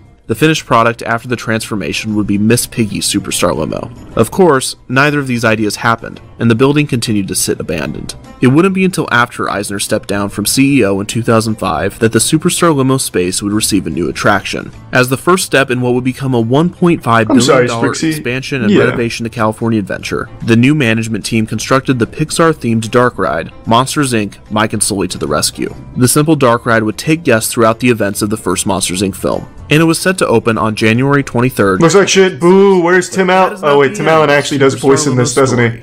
Oh no. The ride very much lives on. Tim Allen is in Monsters Inc., isn't he? Since the Monsters Inc. dark ride was a quick fix. No? Okay. Alright. Boo. Fuck this. No Tim Allen. It didn't have the budget to bulldoze the space and start over. Quite the opposite, really. In order to save money, the Imagineers decided to utilize as much of Superstar Limo as possible. This included retrofitting the cutout exterior with door designs, which actually matched the film's intro animation, repurposing the limos into Monstropolis taxis, reusing the track layout and some of the tunnel sequences, and there was one more thing. Oh yeah, they stripped the C-list celebrity figures and dressed them into various animatronics throughout the ride. Some of these zombatronics are more obvious than others, and the Drew Carey and Jackie Chan figures are especially easy to spot. But don't worry, most, if not every figure in the ride was reused in some way. While the new ride has received mixed reviews, and its inclusion of the previous attraction's assets is unsettling to say the least, it is a far better dark ride than Superstar Limo. While Disney might wish they could erase Superstar Limo from the memories of the unfortunate park guests that experienced it, it is still important to remember the ride and the other missteps of California Adventure. The story is a good reminder that even a company as big as Disney can still get themselves into financial difficulty, creative gridlock, and even some pretty wacky situations. That is pretty wacky. Defunctland. Michael Eisner learns the differences between building a park in Tokyo and building a park in Paris. God, the channel's so fucking good. Oh, it's so fucking good. Had a special place in my boners. Great Scott! My name is Kevin Perger, and welcome to another edition in Defunctland. For background/context on this series, please visit thepurge.com with the link below. Before we get started with this episode, I have a couple of things to say/announce. First, no voice modulator. I've been trying to perfect this for the last 10 or so videos, and apparently I was just making it worse. So while this voice seems unnaturally high to me, hopefully you like it better. Also, we have a subreddit now. Please go subscribe to it so we can have post-episode discussions, more suggestions, and we can find more people to visit Defunctland. I will also be placing polls here from time to time, the first of which is for what we will name the land that Pretzel Dark Rides and Superstar Limo are currently in. If I find that a majority of you prefer Facebook, I might make a Facebook group, but I'm trying out the subreddit first. Alright, enough of me, back to Defunctland. Today we will be attempting to resurrect Universal Studios' extinct attraction, Back to the Future, The Ride. So good. This attraction was at Universal Studios Florida from 1991 to 2007. You sit in a DeLorean, Universal Studios bumps Hollywood and moves from around. 1993 Doc to Brown's 2007. like, holy shit, and Universal Studios we're Japan traveling from through time. 2001 to 2016. The ride was suggested you're by 6 years old and you're going, oh my Dreams, god. Alfie Davies, Beav Bennett, God, it was good. Chris Perez, Dave the Wave 007, Dean C, Dr. Doofus, Doug Jackson, Harper 414, Kelton Lane. Alright, holy Mickey shit, JC. we don't need the whole credits here. The Future Ride opened in 1991. Let's run it. The idea dates back all the way to 1986, where Peter Alexander and Steven Spielberg met at the Universal Studios backlot the day before the King Kong encounter would debut on the tram tour. Spielberg told Alexander of a conversation he had with Lucas while riding Disneyland's Star Tours attraction. Lucas told Spielberg that he was impressed with Disney's ride, and that he thought Universal couldn't ever match it. Spielberg took this as a challenge, and asked Alexander to adapt the Back to the Future trilogy that he produced into a ride. The idea of a Back to the Future roller coaster had been thrown around, but never developed, because Universal's creative team realized that the coaster would move too fast to tell the story effectively. However, the idea of a Star Tour style motion simulator would solve this issue. With the approval of Universal, Peter Alexander and his team began production on a Back to the Future simulator. Boss Film Studios, headed by Academy Award-winning visual effects artist Richard Edlund, was hired to create the ride's my film. man. He worked Thanks on for the Back to the project Future, with big artist guy. Greg McGillivray, who created this concept art for the ride dome. Alexander, Edlund, and their crews would periodically rent an empty Omnimax theater in Vancouver, left over from the 1986 World's Fair, to test the demo films Edlund's crew were creating. They even built a mock ride vehicle to experience the film with the motion effects. Boss Film supposedly spent a year in this production process, but they were not involved in the creation of the final ride film, and there are two theories as to why. One, which comes from Jim Hill Media again, claims that the plan was to open the Universal Studios Hollywood attraction at the same time as the Universal Studios Orlando version. Both parks would use some of their budget to fund the ride film, but somewhere during the construction of the Universal Studios Hollywood version of the ride, the foundation became off by 6 feet, which means that the joint construction contract between the two parks wouldn't work out. Universal Studios Florida went about rehiring the original contractors when Douglas Trumbull, another famous special effects supervisor, and his company Entertainment Design Workshop put in a lower bid than Boss Films. Universal then supposedly chose Trumbull over Edlund. The other theory is that Edlund's demo films were not good. Producer and screenwriter of the Back to the Future trilogy, Bob Gale, apparently claimed that it was absolutely terrible, because instead of an original story like the one that we got in the attraction, Edlund's film was essentially a flyover of the pre-existing story and sets from the movies. It was also said that Edlund's film had a weird fixation on blimps, and many different styles of blimps were supposed to fly around. That's a weird fetish. At some point, whether it be in Edlund's film or an early version of Trumbull's, Doc Brown was to have an evil twin brother that would serve as the antagonist, an idea that was changed in order to have a stronger connection to the movies with Biff. Regardless of why Edlund's film never came to fruition, the move to Trumbull might have been a good idea, because the ensuing ride film was fun, exciting, and technologically impressive. The 4-minute ride film was shot on 70mm film and was to be projected on an 80-foot diameter Omnimax dome screen. Omnimax is a type of IMAX theater that displays film shot with a wide fisheye lens. I always thought that was going to be the future of movies growing up. Centers, but Universal would use this technology to immerse riders in the clearly ride. Wasn't. Many of the creators of the film appeared in it either as an institute scientist or a security guard. The DeLoreans would of course be hydraulically powered and programmed to move with the film, an effect that Universal expected to cause motion sickness among many visitors, which actually didn't happen. Riders instead became incredibly thirsty after the ride, which Universal solved by adding water fountains near the exits. God damn it. In the end, Universal had constructed the largest ride simulator ever created. It's so cool! Universal MCA began promoting Back to the Future the ride in 1989 through the Back to the Future trilogy's anniversary publications, but the ride film wouldn't be completed until 1990. By now, I think we all should know the disaster that was the opening of Universal Studios Florida. I wouldn't call it a disaster. Bill Cosby was there, and he's never had anything January go wrong. 1991 opening would be pushed back to May to avoid another embarrassing Tier 1 opening. cipher. The attraction did begin technical rehearsals in the early months of 1991, and 600,000 people had already tested the ride before its official opening date of May 2nd, 1991. And this was another star-studded premiere for Universal Studios Florida, but this time it wouldn't be embarrassing, because the ride worked perfectly. Yeah, the original cool. actors and crew of Back to the Future were thoroughly impressed by the ride, and so were the visitors. Universal Studios Florida had been struggling to match Disney MGM Studios at this time, and Back to the Future caused a surge in summer attendance. MCA claimed that they had topped Disney for the season in attendance, even though a lot of their visitors had free passes due to the technical failings of the past year. Regardless, the Back to the Future attraction, that took nearly 5 years from concept to completion and $40 million to make, had salvaged Universal Studios Florida. Movies have taken us from the arena of the supernatural to the limitless ocean of outer space. Even earthbound exploration makes a quantum leap in time in the 1990 release Back to the Future. No more Defunctland after this one. The last one.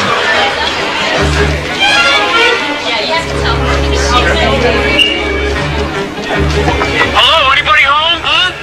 What are you looking at, butthead? Wait a second. What do you mean no one reacted that way? Every time he said that, I had a big hearty giggle in the line. Now that you're here, time travel volunteers, I can give you your pre-flight briefing. There's a lot you'll need to know if you're to successfully cross the space-time. My God, I'm getting hit with super hard nostalgia. Jesus, Doc. I'm traveling back in time? Huh? Hasta la bye-bye! I rode this so many times. I'd make my parents just do circles. We'd do the ride once, get right back in line, run it again. Do that 3 or 4 times. I love this ride. Doc Brown's Wonder Car and enter a new dimension for the most awesome ride of our lives.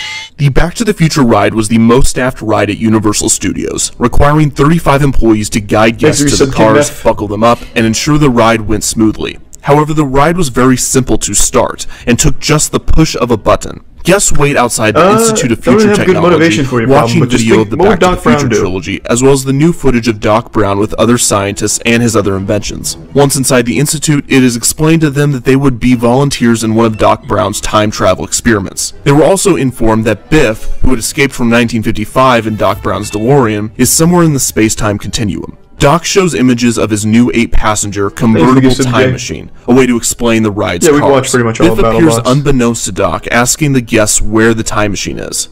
Then, Heather, a receptionist at the Institute, and the same actress that played Spike in Back to the Future Part 2, tells guests to stand by for an announcement from Doc, who has been locked in his office by Biff. But again, I'm not like a Back to the Future lore expert and sets either, off into the space-time continuum. Just like the ride Doc explains that he needs the guests to travel to 88 miles per hour and bump Biff's DeLorean, which would open a time vortex that would send them back to the Institute. Guests are given some safety instructions before being guided into their DeLoreans. Once the doors close, the DeLorean hovers, speeds up to 88 miles per hour, and leaves the Institute. The Omnimax Dome created an incredibly I hope he plays the entire video. And the DeLorean had exceptionally jerky movements to sell it as well. The experience seemed as though the individual guests' cars were alone, but this belief would be broken if guests simply turned their heads to the left or right. They would see 3 other cars. There were actually but nobody did cars, that. It was like 12 in nice each of honor. the ride's 2 domes. Don't there were ruin 3 it. tiers of DeLoreans, 4 per step, so each had the best possible view of the Omnimax screen. Also, the 2 separate domes ensured that the ride would never completely shut down.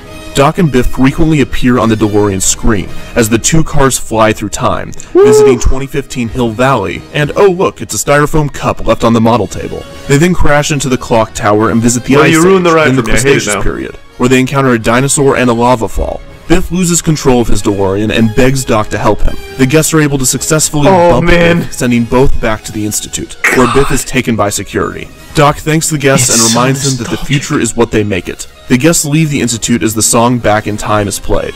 Outside the Institute, there were replicas from the film, such as the hoverboards, as well as one of the modified DeLoreans and the locomotive from the 3rd movie. As I said, the ride was a huge success and a fan favorite.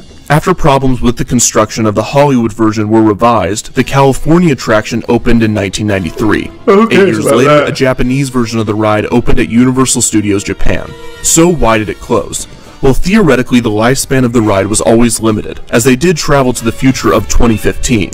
So if the ride would have survived long after that, it would have seemed outdated. We've never seen 2015, as it would still fit within the movies. The actual reason is that Universal wanted to move on to newer franchises, as they did with Jaws and Confrontation and many of their other previous I'm glad they attractions. kept the Mummy ride, Universal though. That ride's Studios still so Florida good. decided to shut down one of the 2 domes of the ride in 2007, claiming to be looking into future opportunities for it. The ride officially closed in Florida on March 30th, 2007. The Hollywood version received more of a proper send-off, with Christopher Lloyd and Bob Gale present at a special event to count down to the ride's closure and give away a DeLorean car. The Hollywood version officially closed on September 3rd, 2007. However, the Japan version of the ride wouldn't close until May 31st, 2016. The Back to the Future rides in the United States would be replaced with the Simpsons ride, a ride that followed a similar queue, plot, and ride experience, this time only themed after The Simpsons. A few notable differences are the move away from Omnimax to overlapping projections, as well as the less jerky, more smooth motion of the ride's cars. Also, the new ride would be completely animated, while Back to the Future's ride filmed used stop-motion animation and models to pull off its effects. The Simpsons rides would officially open in May of 2007. I don't even think I've ever been on the Simpsons ride. The Japan version of the ride would be replaced with another simulator attraction, Despicable Me Minion Mayhem, which could already be found in the United States parks. The Japanese version of the ride opened in April of 2017. My God. While Back to the Future the ride can no longer be found at any Universal Studios park, it does live on in a few ways. One is an incredibly depressing cameo of Doc Brown in the pre-ride video sequence of the Simpsons ride, where he appears attempting to borrow money in a desperate attempt to save the Institute of Future Technology. Another way is the DVD produced of the ride's film. Sometime around 1993, an employee of the ride recorded the entire attraction, including pre-ride and on-ride footage, and began selling bootlegs of it, some of which can still be found online today. 2 years after the Back to the Future rides closed in the United States, Universal decided it might be a profitable idea to release all of the ride footage on a special version of the Back to the Future film.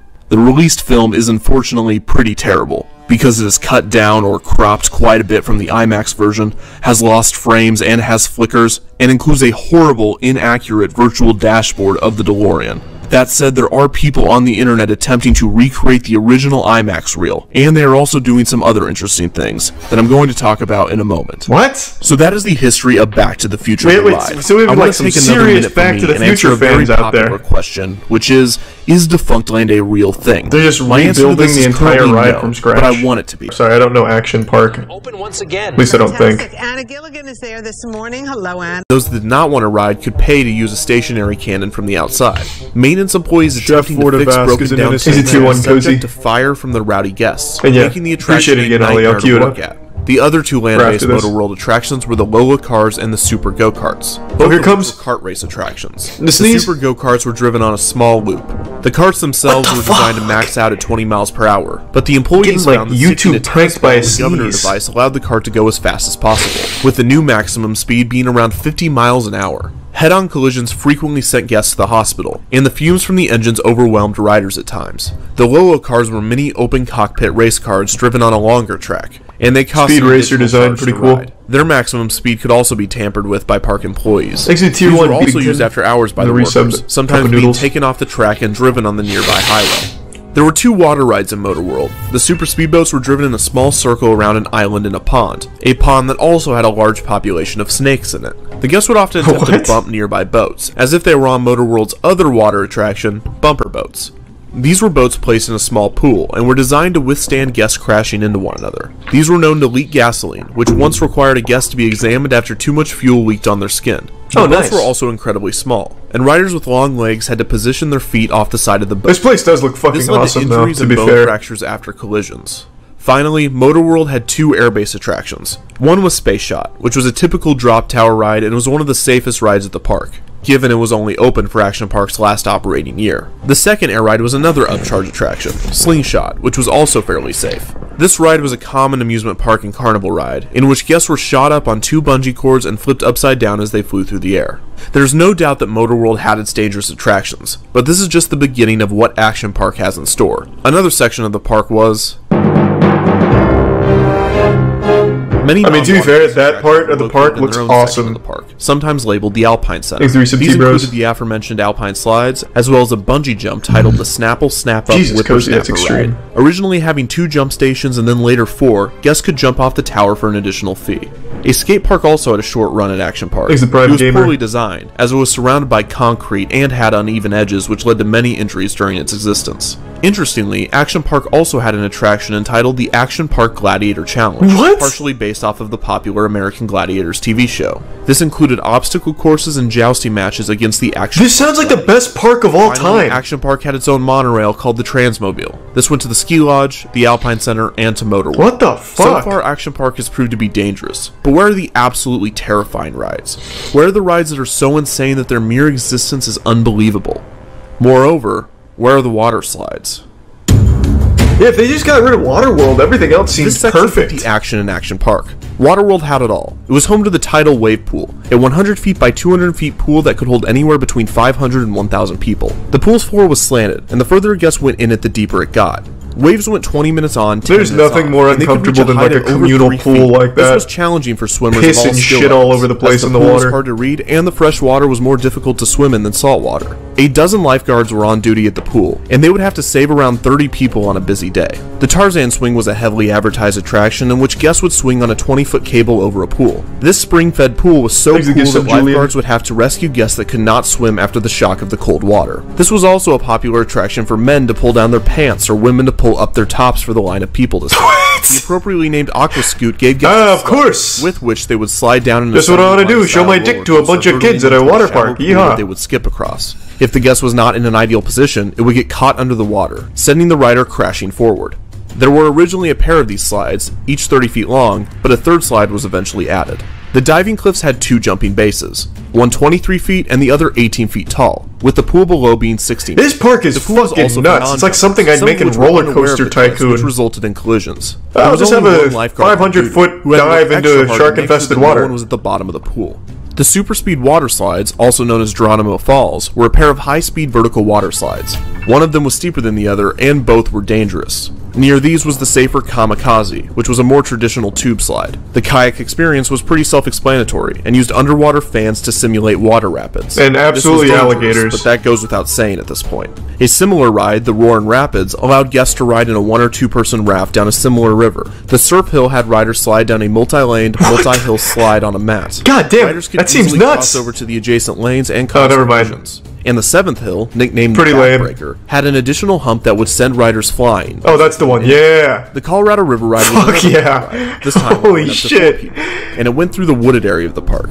At one point, the riders would come to a fork in the river and had to choose between 2 paths. The first path took guests under a waterfall and a series of tunnels.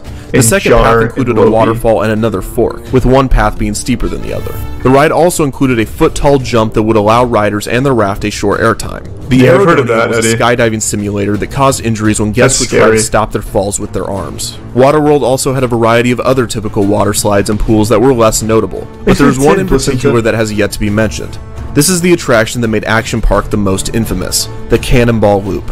A tubed water slide with a vertical loop similar to that of a roller coaster. It was rumored that during the testing of the attraction, Mulvihill offered $100 to employees who were willing to try it. Test dummies apparently came out of the loop without their heads. When it was open, guests would be weighed, hosed down, and given a set of instructions to decrease the possibility of injury. A hatch was added to the top of the loop to assist stuck riders that could not make it all the way through the slide. Many guests that completed the loop would come out at the bottom, suffering from bloody noses or other injuries, either from hitting the top of the loop or the impact on the way down. The Cannonball Loop is indicative of a larger issue with Action Park, as many of the other attractions were poorly crafted by designers that were less than engineers, and most were designed to minimize cost rather than maximize safety. And maximizing fun. Like, these rides look fucking cool. Alcohol at many of the convenience stands, often to minors. These are some Imagineers. Brewery near Motorworld. Many of the guests visiting the inexpensive park came from low-income areas, and did not have the necessary swimming skills to navigate some of the attractions and pools. Action Park also heavily marketed to Spanish populations, but there were no translations or translators for the guests when they visited, so explaining safety instructions was virtually impossible. You already know that Action Park is the most innovative and exciting ride, the Alpine Slide, Grand Prix race cars, and spectacular water rides. But Action Park means more than just great rides. It means super live shows, fantastic summer festivals, and scrumptious food and drink. including an authentic German brewery. Come to Action Park. Honestly, Action Park has it all. Only thing that's great. Labor Day. Only 6 deaths were recorded here. Reopen. The majority of those employees I wouldn't go, but the existence makes me happy. Were not equipped to handle the rowdy guests at the park. So on any given day, you could have an overcrowded water park filled with drunk teenagers that couldn't swim, riding shoddily built attractions supervised by teenagers that may or may not be able to communicate with them. It is no wonder what happened Prime next. Exotic and resub Knife and Jeff in the Prime Break. On July 8th, 1980, a male employee was riding the Alpine slide when his cart went off the track. He hit his head on a rock during the crash, killing him. He was only 19. 2 years later, on July 24th, 1982, a 15-year-old guest was overcome by the waves of the tidal wave pool and drowned. On August 1st, a mere week later, a 27-year-old guest was riding the kayak experience when he was trying to re-enter his kayak after falling out. When doing this, he made contact with the live wiring that powered the underwater fans. The electrocution sent him into cardiac arrest, and he passed after being rushed to the hospital. 2 years later, in 1984, a guest died on the Tarzan swing after a heart attack, supposedly due to the unexpected shock from the cold water. That same year, on August 27th, a 20-year-old drowned in the tidal wave pool. And on July 19th, 1987, another guest drowned there, giving it the nickname the Grave Pool. These deaths are tragic, and often overshadowed. Yeah, that's the worst place to die, surrounded by other people's piss. Action Park was able your sarcophagus becomes a literal toilet. Other injuries, at a communal tidal pool. And also Holy the lax shit! regulations New Jersey had for amusement and water parks. Great American Recreation was even able to expand the Action Park brand to other parts of the country, opening Pocono Action Park in Tannersville, Pennsylvania in 1980, and Action Mountain in Pine Hill, New Jersey in 1984. Get wet. Get wet. Action Mountain. Feel the thrill as you zoom Fuck! past a black hole. I want to get wet and wild. Let's fucking go! While the kids play in our fun-filled kiddie area, cool off in our huge swimming pool. Thanks to Prime Tim and resub Shrekery. Grand Prix track. Get wet. Hey, appreciate it, Jan. Thanks to Prime Pit Fan. At Action Mountain in Pine Hill, New Jersey. It's awesome. Pocono Action Park had many repeat attractions as Action Park, and was closed in 1991. Action Mountain ran into some financial difficulties with the IRS and the town it was located in, and was closed in 1986. Before WoW, he was just doing backstrokes at Action Park. While Action Park and Mulvihill were able to avoid lawsuits with many of the accidents and deaths, the 2 deaths in 1984 stemmed cases that rightfully plagued the park with a variety of legal problems. Mulvihill eventually pled guilty to 5 charges of insurance fraud. He and his associates claimed that the park saw over 1 million guests a year, and therefore the death toll was comparatively low. The local ER, on the other hand, said that they would have to treat 5 to 10 guests on some days. In response to the high amount of guests visiting the hospital, Action Park bought... What are you complaining about? You're making a lot of money off that. Despite all of these 5 to 10 guests a day? The Action Park wouldn't come until 1996, and it was actually due to Great American Recreation's financial issues and not the park itself. On September 2nd, 1996, Action Park ended its final season, still with the hope that it would reopen the next year. However, Great American Recreation's bankruptcy made it impossible for Action Park to continue operations, so it didn't reopen. After this, the ski resort and Action Park were handed from investor to investor, undergoing renovations for 2 years before reopening in 1998 as Mountain Creek. Safety was a priority under this management, and a valiant effort was put forth to distance Mountain Creek from Action Park's reputation. However, in 2010, Mountain Creek underwent a bankruptcy of its own, and the water park and ski resort was sold to the Mulvihill family. 2 years after this, in 2012, Eugene Mulvihill passed away, and his son Andrew Mulvihill took over ownership of the park. 2 years later, in 2014, Mountain Creek was rebranded back to Action Park. Yeah! Many of its classic attractions, and started construction on new, terrifying ones. The Sky Caliber was another attempt at a 360-degree vertically looping water slide. Fuck yeah! It used technology to enhance safety. From my knowledge, it is yet to open at the park, and there's almost no information on its status. The new Action Park tried to use nostalgia to draw guests back for 2 years, before in 2016 it was renamed back to Mountain Creek, in order to once again get away from the negative connotation of Action Park. Early this year it was announced that Johnny Knoxville would be producing, writing, and starring in a film inspired by Action Park, but it was not shot on location. Death is heartbreaking, especially in environments designed for happiness and joy. Despite 6 people losing their lives there, Action Park is not remembered for its death toll. It is remembered for and by the kids that grew up with it and survived it. It is seen as a place where the quote-unquote popular and brave teens hung out. The fact that it was referred to as Traction Park or Class Action Park doesn't matter, because its inherent That's a cool name, Class Action Park. That's pretty good. The burns, bruises, and the fractured tibias were a rite of passage for its former guests. Yeah. Do we have any Action Park survivors in the chat? Roller coaster at Disney in California or at Universal in Florida? Well, welcome to Vernon, New Jersey. Were you able to survive Action Park? You going to bed? Alright, say goodnight in a sec. That was super fucking cool. It makes me want to go to Action Park. Hello, I am Kevin Perjurer, and welcome to the first video in my new series, Defunctland, where I will be creating my very own amusement park using attractions that are no longer operating. For background/context on this series, please visit thepurge.com with the link below. Today we will be attempting to resurrect Disney World's This was scary as fuck. Extraterrestrial Alien Encounter. We'll see. This show, found exclusively in Magic Kingdom's Tomorrowland from 1994 to 2003, has a long and fascinating backstory, so let's get right into it. When Michael Eisner became the CEO of Disney in 1984, he sold that game with that reaction. He attempted to do this by beginning his God, that was a monster, that multiplayer. What a game. He invited his teenage son, Barek, to come along with him. After a tour of Disneyland, Barek expressed the sentiment that the park lacked a cool factor. This worried I don't know if everyone on this ride called, but we'll see. Surveys to determine if the parks were failing teenagers. It was good? Fuck no. The consensus was that I didn't enjoy that game at all. But instead of going the typical approach of adding roller coasters, he decided that he wanted to add exciting and intense shows to the parks. This is when the George Lucas that everyone loves, not the George Lucas that everyone hates, entered the picture. He began collaborating with Eisner to add attractions like Star Tours and the Indiana Jones Stunt Spectacular. This gave Eisner the idea to incorporate another sci-fi movie into the parks, Ridley Scott's Alien. Ooh. Because I know when I think of Disney, I think of this. That's pretty cool. I love the thought process. Oh gosh! Makes no difference. It's safe to say that this wasn't an unorthodox choice for an attraction at a Disney park. Can't click the links, concept Big Z. was, believe it or I'm not, assuming it's Street more Beef, terrifying than the theme. The Alien ride was to be like Buzz Lightyear's Space Ranger spin. Oh yeah, that's the only good ride there. At Zurg, you're in pitch black darkness shooting shotguns at murderous aliens.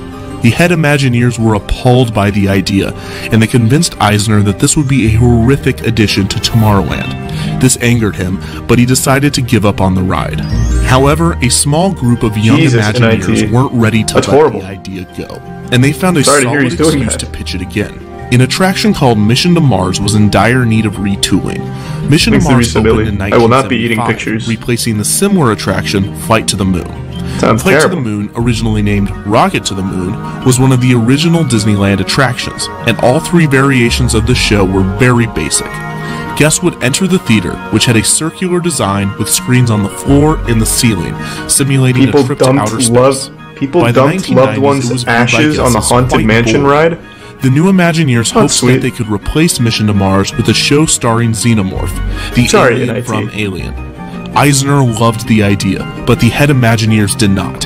The head Imagineers decided to go to George Lucas, who agreed that Alien was not a good fit for the park, although it could have just been the fact that he was jealous of the film's success. You know, he gets like that sometimes. There's no way to know what's going to happen. You know, we're never going to beat Titanic. Nobody can. So Lucas convinced Eisner that he should drop the Alien tie-in and make the attraction less frightening. Eisner told the small team of Imagineers to continue with the attraction with the help of Lucas, but without the use of the franchise. This original attraction would be called Extraterrestrial Alien Encounter. In 1994, test audiences experienced the show for the first time, and they were horrified. Many Cowards! that it was too scary, but Eisner didn't agree. He was concerned that small flaws in the show, such as plot points and timing, were holding it back from being as scary as it could be. The attraction closed after a few weeks of testing for adjustments, but Eisner essentially gave up on the project 6 months into the retooling for unknown reasons. Nevertheless, he allowed Extraterrestrial Alien Encounter to open. Scott, the Magic Kingdom as a whole. I really want to see this fucking ride now. The all-new Tomorrowland. Hold on to your seat as Scott gets set for a chilling visit with an extraterrestrial. Fear not, people of the future. We are simply visitors from your past. Lactual and Trullo. We are friendly. Hi. And we come looking for scary attractions. We do. I miss when Disney World promos were hosted by drunk dads instead of annoying kids.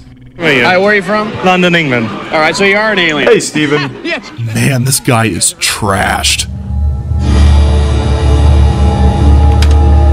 I know you're all a little nervous, but I'm sure there's nothing to worry about. No! All right, so just this is part of the chair. Hopefully. Holy shit! Alright, everybody, here comes Mr. Alien. God, this guy fucking sucks.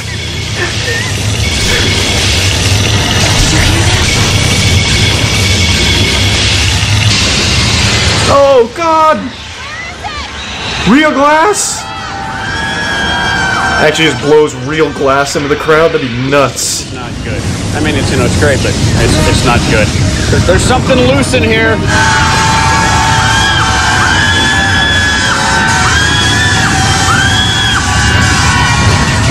It's over there.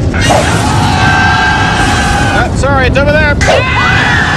So, what is the ride? No, I'm not going to tell you what happened, but you don't want to miss it because it's not going to miss you. Anybody seen my shoe? So the attraction was broken into 3 parts. Guests enter the Tomorrowland Interplanetary. I'm confused. So you just sit there and like watch the alien escape at the center. These are quite humorous. Mission to Mars, History or Hoax, referencing the previous attraction Mission to Mars, while also taking a shot at NASA truthers. Championship Pet Show, with the tagline, because when it comes to your space pet, what goes down must not come up. And the Walt Disney Company's Pan-Galactic Stockholders Meeting. Then XS Tech is introduced as the current holder of the convention space. The video has an introduction by the company's president, L.C. Clench, portrayed by Jeffrey Jones. That detail becomes quite important later. After all, if something can't be done with excess, then it shouldn't be done at all. This video is quite eerie, and white noise is pumped into the room to add to the effect. The next area is a demo hosted by a robot named Sir, short for Simulated Intelligence Robotic. He shows the audience an example of XS Tech's teleportation technology, the focus of the main show they are about to see. No, you may not get out. You're a lucky volunteer. During the 6 months in between the soft open and the grand opening, some parts of the pre-show were tweaked to be more sinister in an attempt to scare children away before the real horror. Yeah, take that, dumbass, milk-drinking, diaper-wearing kids. Technology on a cute alien named Skippy. Sir tells Skippy that he is going to teleport him across the room. This has some pretty gruesome results. Phase 1 of the process has begun.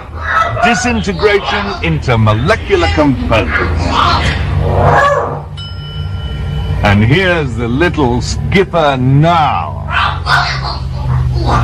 Oh, shut up, Scruffy. You're not burned. You've just got a healthy glow. Now comes time for the main show, which is difficult to describe. Special restraints were added to the Mission to Mars scenes that enhance the experience. The restraints lower and a video begins on the screen attached to the walls around the room.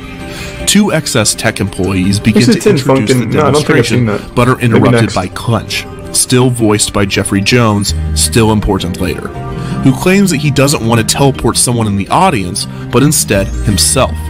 Yes, very. Hello, everyone. I recalculated our plan. You see, if we bring one of you. So this is all the pre-show to the alien ride? One of you. However, if I'm teleported to Earth, I can meet all of you, shake each hand, and personally answer all your questions about the wonders of excess. I'll be with you in just a moment. Prepare yourselves for an unforgettable encounter. During the process, they put a lot of effort into pre-shows. I never noticed. An alien from a foreign planet is transported into the room instead. The alien breaks out of the teleportation tube, and the power surge causes the lights to go black.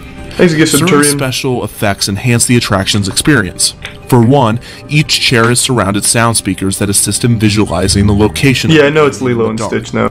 Also, water is misted on the audience to simulate the creature's saliva, or excess blood, as he eats the employees.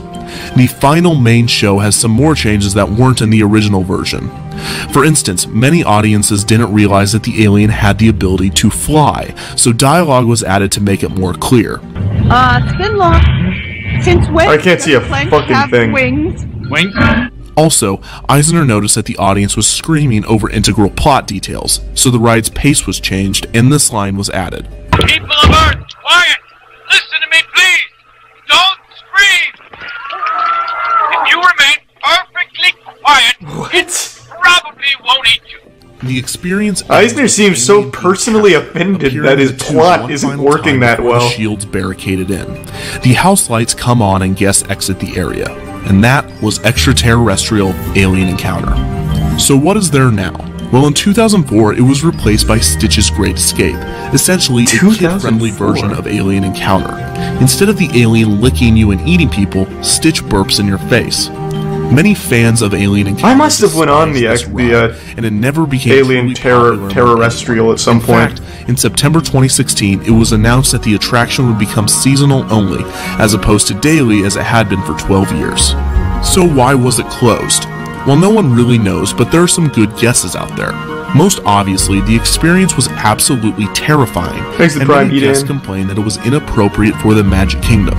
Also, Lilo & Stitch was a huge hit in 2002, so the change makes sense from a marketing standpoint when you consider that Alien Encounter didn't have a movie tie-in, and there had recently been a welcome addition of a cartoon alien to Disney's character lineup. True, that all makes sense. The most interesting reason for its closure is Jeffrey Jones. Yes, now that is important. He stars in the footage throughout the attraction as Clench. Yeah, someone recommended him a while ago, before Alien Encounter's closure, Jones was arrested for child pornography and luring and photographing an underage boy. Oh. This is a huge no-no for Disney. I would think so. A pretty big no-no for society, too, in fact. This is speculated as one of the reasons Alien Encounter was nixed.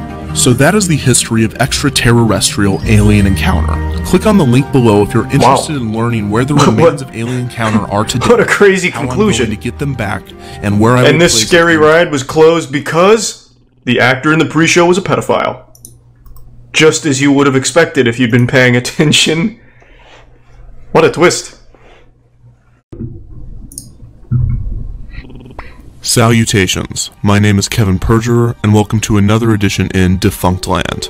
For background/context on this series, please visit thepurge.com with the link below. Today we will be attempting to resurrect our first non-Disney attraction, Jaws the Ride, that operated in Universal Studios Florida from 1990 to 2012. This is also our first viewer-suggested addition to the park, so thank you to Cinematic Psycho Productions for the comment. To all of you Disney fanatics that don't care about Universal Studios, stick with me, because there will be plenty of Disney history weaved throughout the story. Universal is so much better than Disney, though. In the 1960s, Disney fucking sucks, unless you just love Disney movies. Multimedia company MCA completely refurbished the Universal Studios tour, creating the beginning of Universal Studios Hollywood as we know it today. This put them in direct competition with other LA-based amusement park, Disneyland. As Universal Studios Hollywood continued to add additions to their park, including a Jaws encounter during the studio tour, MCA kept a close eye on Disney. When word got around that Disney was planning on operating a new theme park in Florida, MCA followed closely behind, with a new studio tour in Orlando in an attempt to attract some of the tourists that would be traveling to Walt Disney World. This began the ongoing feud between Universal Studios and Disney. I won't dive fully into the feud, as I would be touching on the history of future Defunctland attractions, but just to give you an idea, yeah, they're basically the same thing. So Disney MGM except Universal's much better. Construction in 1985, obviously angering Universal as Disney had copied many aspects of their plan and already existing park. However, luckily for Universal and MCA, they had recently found a developer for their Orlando park. They had also found a creative partner, Steven Spielberg. Hey, good guy. The first episode good guy to have on your team. Remember that George Lucas was heavily involved in the development of attractions for Disney at this time. And if you don't already know, George Lucas and Steven Spielberg are very close friends, who found themselves in competition with one another in the late 1980s due to this feud. Universal decided not to make their Orlando park the same as their Hollywood tram tour out of fear of being accused of copying Disney. They decided to instead focus more on film-based attractions such as Confrontation and Jaws the Ride. The creative head of Universal Jaws was one of the first ones. Was former Disney Imagineer and Steven Spielberg's college roommate, Peter Alexander. Universal had no experience creating epic attractions like Disney's, so the management was worried about the concept of the Florida park. Alexander spearheaded the ride, and Ride and Show Engineering agreed to produce it. The first version of the ride cost $30 million to make in the late 1980s. which, factoring in inflation, yeah, it was expensive, and the results were interesting. The original Jaws ride took guests on a pontoon boat captained by a employee who would guide the boat on a tour of Amity, the town in Jaws. Yeah. And shockingly, the guests spot a shark! Shark! Shark! Shark! Shark! Shark! The most exciting thing that ever happened on this ride is when I almost fell off. Appearing in the boathouse. That's literally the only like exciting moment of this ride I ever experienced. The robot shark would actually take a bite out of the boat and attempt to spin it. This would have been amazing, except for it almost never worked correctly. Like the robot made for the movie Jaws, the Jaws ride sharks experienced a variety of problems. First, sometimes the robot shark would not lunge out of the water to Crimson grab and the boat. Jan. Second, if it did, the robot's shark teeth would sometimes damage the boat because for some reason they used real shark teeth. In the finale of the original ride, the skipper would shoot the shark with a grenade launcher. It would then explode and chunks of shark would fly out of the water. Yeah, I remember that. Fly out of a small air cannon and then would be filtered back in and recirculated. The sharks were guided by computers and could swim at 20 feet per second. It was an impressive ride, but did it work as they had planned? No. Fuck no. The answer is no. That shit, when you got on the Jaws ride back in my day, what you were doing is just taking a boat ride to just relax. Literally nothing would happen, and half the time your boat guide wouldn't say a word. This little New England village seems like any This shit was terrible. in summer. Young men thronging around the shooting gallery, people basking in the sun, crowds taking photographs. There's some of Stewie, great Heisenberg, and Decomposed, and Scott Steiner. white shark. But this is a movie set. The Mummy ride is still good. Turns an elemental fear of the water I think it's a big wiener. to screaming terror. But today the sea is calm. It's a good day for a boat ride.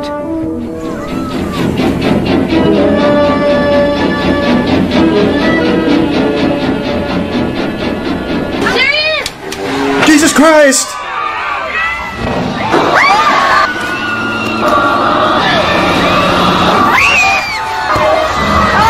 Good lord! GM Studios opened on May 1st, 1989, and a year later, What they should have done is just put real sharks in there. June 7th, Fuck it. 1990. Opening day was a star-studded Not that they event. do anything, Celebrities even if such they as were real. I mean, Sylvester Stallone, just Steven fucking swim Spielberg, around. and Bill Cosby were in attendance. The opening was a huge success for people that like to watch everything go wrong. I hope this cuts.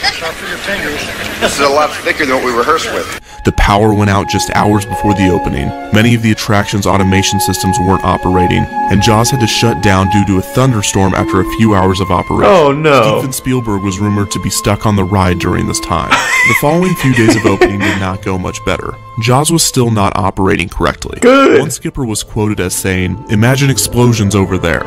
These problems would continue with the ride. At times, Universal would inform guests in the morning that Jaws would not be open that day, regardless of whether it was or not. Universal tried to stay positive about the ride, but it became apparent that it wasn't operating properly. On top of this, they would be faced with a lawsuit, as during one voyage, a guest fell off the boat into the water with Jaws. He was on a family trip with his children, who were obviously mortified that their father would be eaten. Worse, he fell in one of the 10 feet deep areas where the sharks are held. The other areas of the ride were only 4 feet deep. If you haven't figured it out already, this means that he was incredibly close to the mechanics of the ride. He even recalled that the shark was swimming right toward him. When the employee managed to get him back on the boat, the other guests clapped, thinking it was all just part of the show. He sued Universal for $1 million. That's it? This, along with the fact that the ride shut down almost daily, helped Universal come to the conclusion that it was time to drastically change the ride. The original version of Jaws closed after only 2.5 months of operation.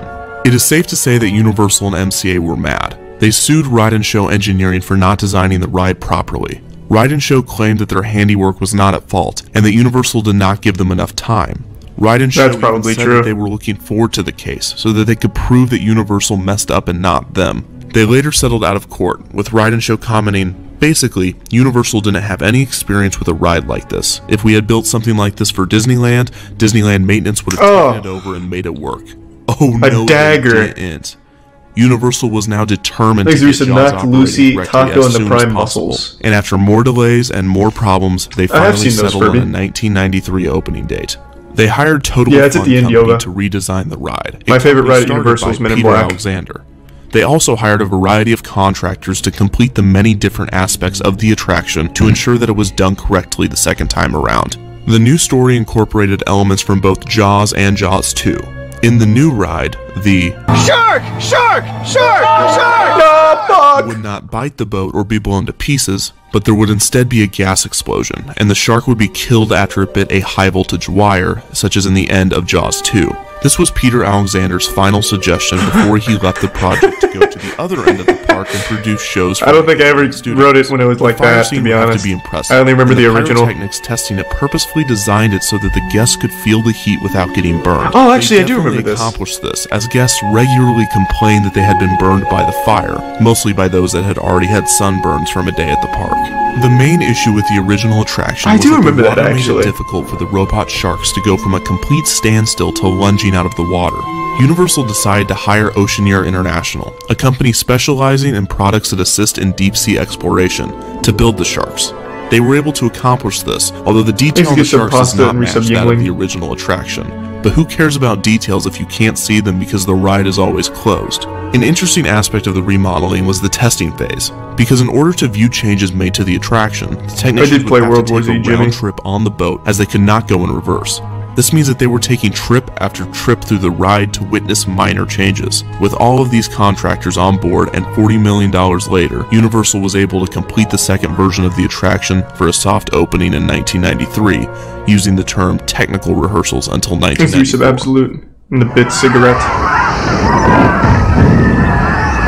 I mean, it was a dog shit ride, though. No survivors. And you thought this only happened. Man, I can't believe that dude fucking fell out into the mechanics. That's nuts. So the final hopefully he got his $1 million. Like this. As you waited in line, you were taken through the boathouses of Amity, including TV screens playing WJWS13. It had a lot of different programming with numerous references to the film and other movies as well. Once you were done waiting in line, you board one of Captain Jake's boats with the skipper to tour the island of Amity. You take off with your tour guide explaining the shark attacks of 1974 that were later turned into a hit movie. They also point out the houses of some of the characters of the Jaws movies, until suddenly they get a call of distress from Amity 3. The skipper tries to see what is going on and finds Amity 3 sinking. Then the guests see Shark! Shark! Shark! Shark! Shark! Shark!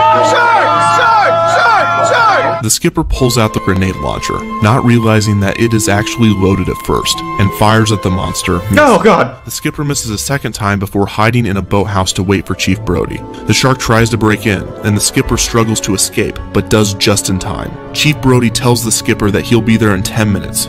The skipper replies with the now famous line, "We'll be shark bait in 10 minutes," which doesn't actually make sense since technically they are already shark bait. Anyways, the shark comes back and the skipper misses with the grenade launcher once again, this time accidentally igniting a nearby gas dock. The skipper then explains that they are going to unload the guests onto a fishing dock in an attempt to save them. However, the shark appears once again, but this time it accidentally bites down on a high-voltage power cable, frying it. The guests smell the roasted shark, and it makes one final lunge for the boat, but the skipper is able to kill it with the grenade launcher. Everyone cheers as they are returned safely to Amity. All in all, the shark appears 5 times on the starboard side and only twice on the port side, so you were luckier to be placed on the starboard side. So that was Jaws the ride, but hold on because its history is not over just yet. A few notable events took place with the ride after its second release. First, every year the attraction was drained, and the Department of Environmental Protection was tipped that oil and other toxins from the ride were being irresponsibly disposed of, which essentially just meant that they had to change their fuel type and do a lot of paperwork. In 2000, I like the idea that they're just poisoning the water, though. To increase in Florida to the point that it was too expensive to operate the Jaws ride, thus causing it to be open only infrequently and seasonally from 2005 to 2007. Also, the attraction was refurbished constantly to ensure that the ride operated correctly. So why was it closed? Unlike other Defunctland entries, this one is pretty simple. Harry Potter. The franchise was going to and did save Universal's attendance numbers, and Jaws was replaced with the Diagon Alley attraction, Harry Potter and the Escape from Gringotts. While the attraction at Universal is gone, there is still a Jaws operating at Universal Studios Japan, and the short scene during the tram tour is still operating. I thought it was just because it was so fucking boring they said fuck it. That is the history of Jaws the ride. There are a few more interesting anecdotes to the attraction that I decided weren't relevant enough to discuss here, but if you would like to read more on Jaws, visit the links below. One is to themeparktourist.com, which is where I got the majority of my research for extraterrestrial and Jaws, and the other is to a Reddit AMA by a skipper who worked on the ride. I recommend checking both of these out. As always, to learn more about where the remains of Jaws are today, that ride sucked. To get them back, and where I will place them in Defunctland. Kind of nostalgic though to see it operating.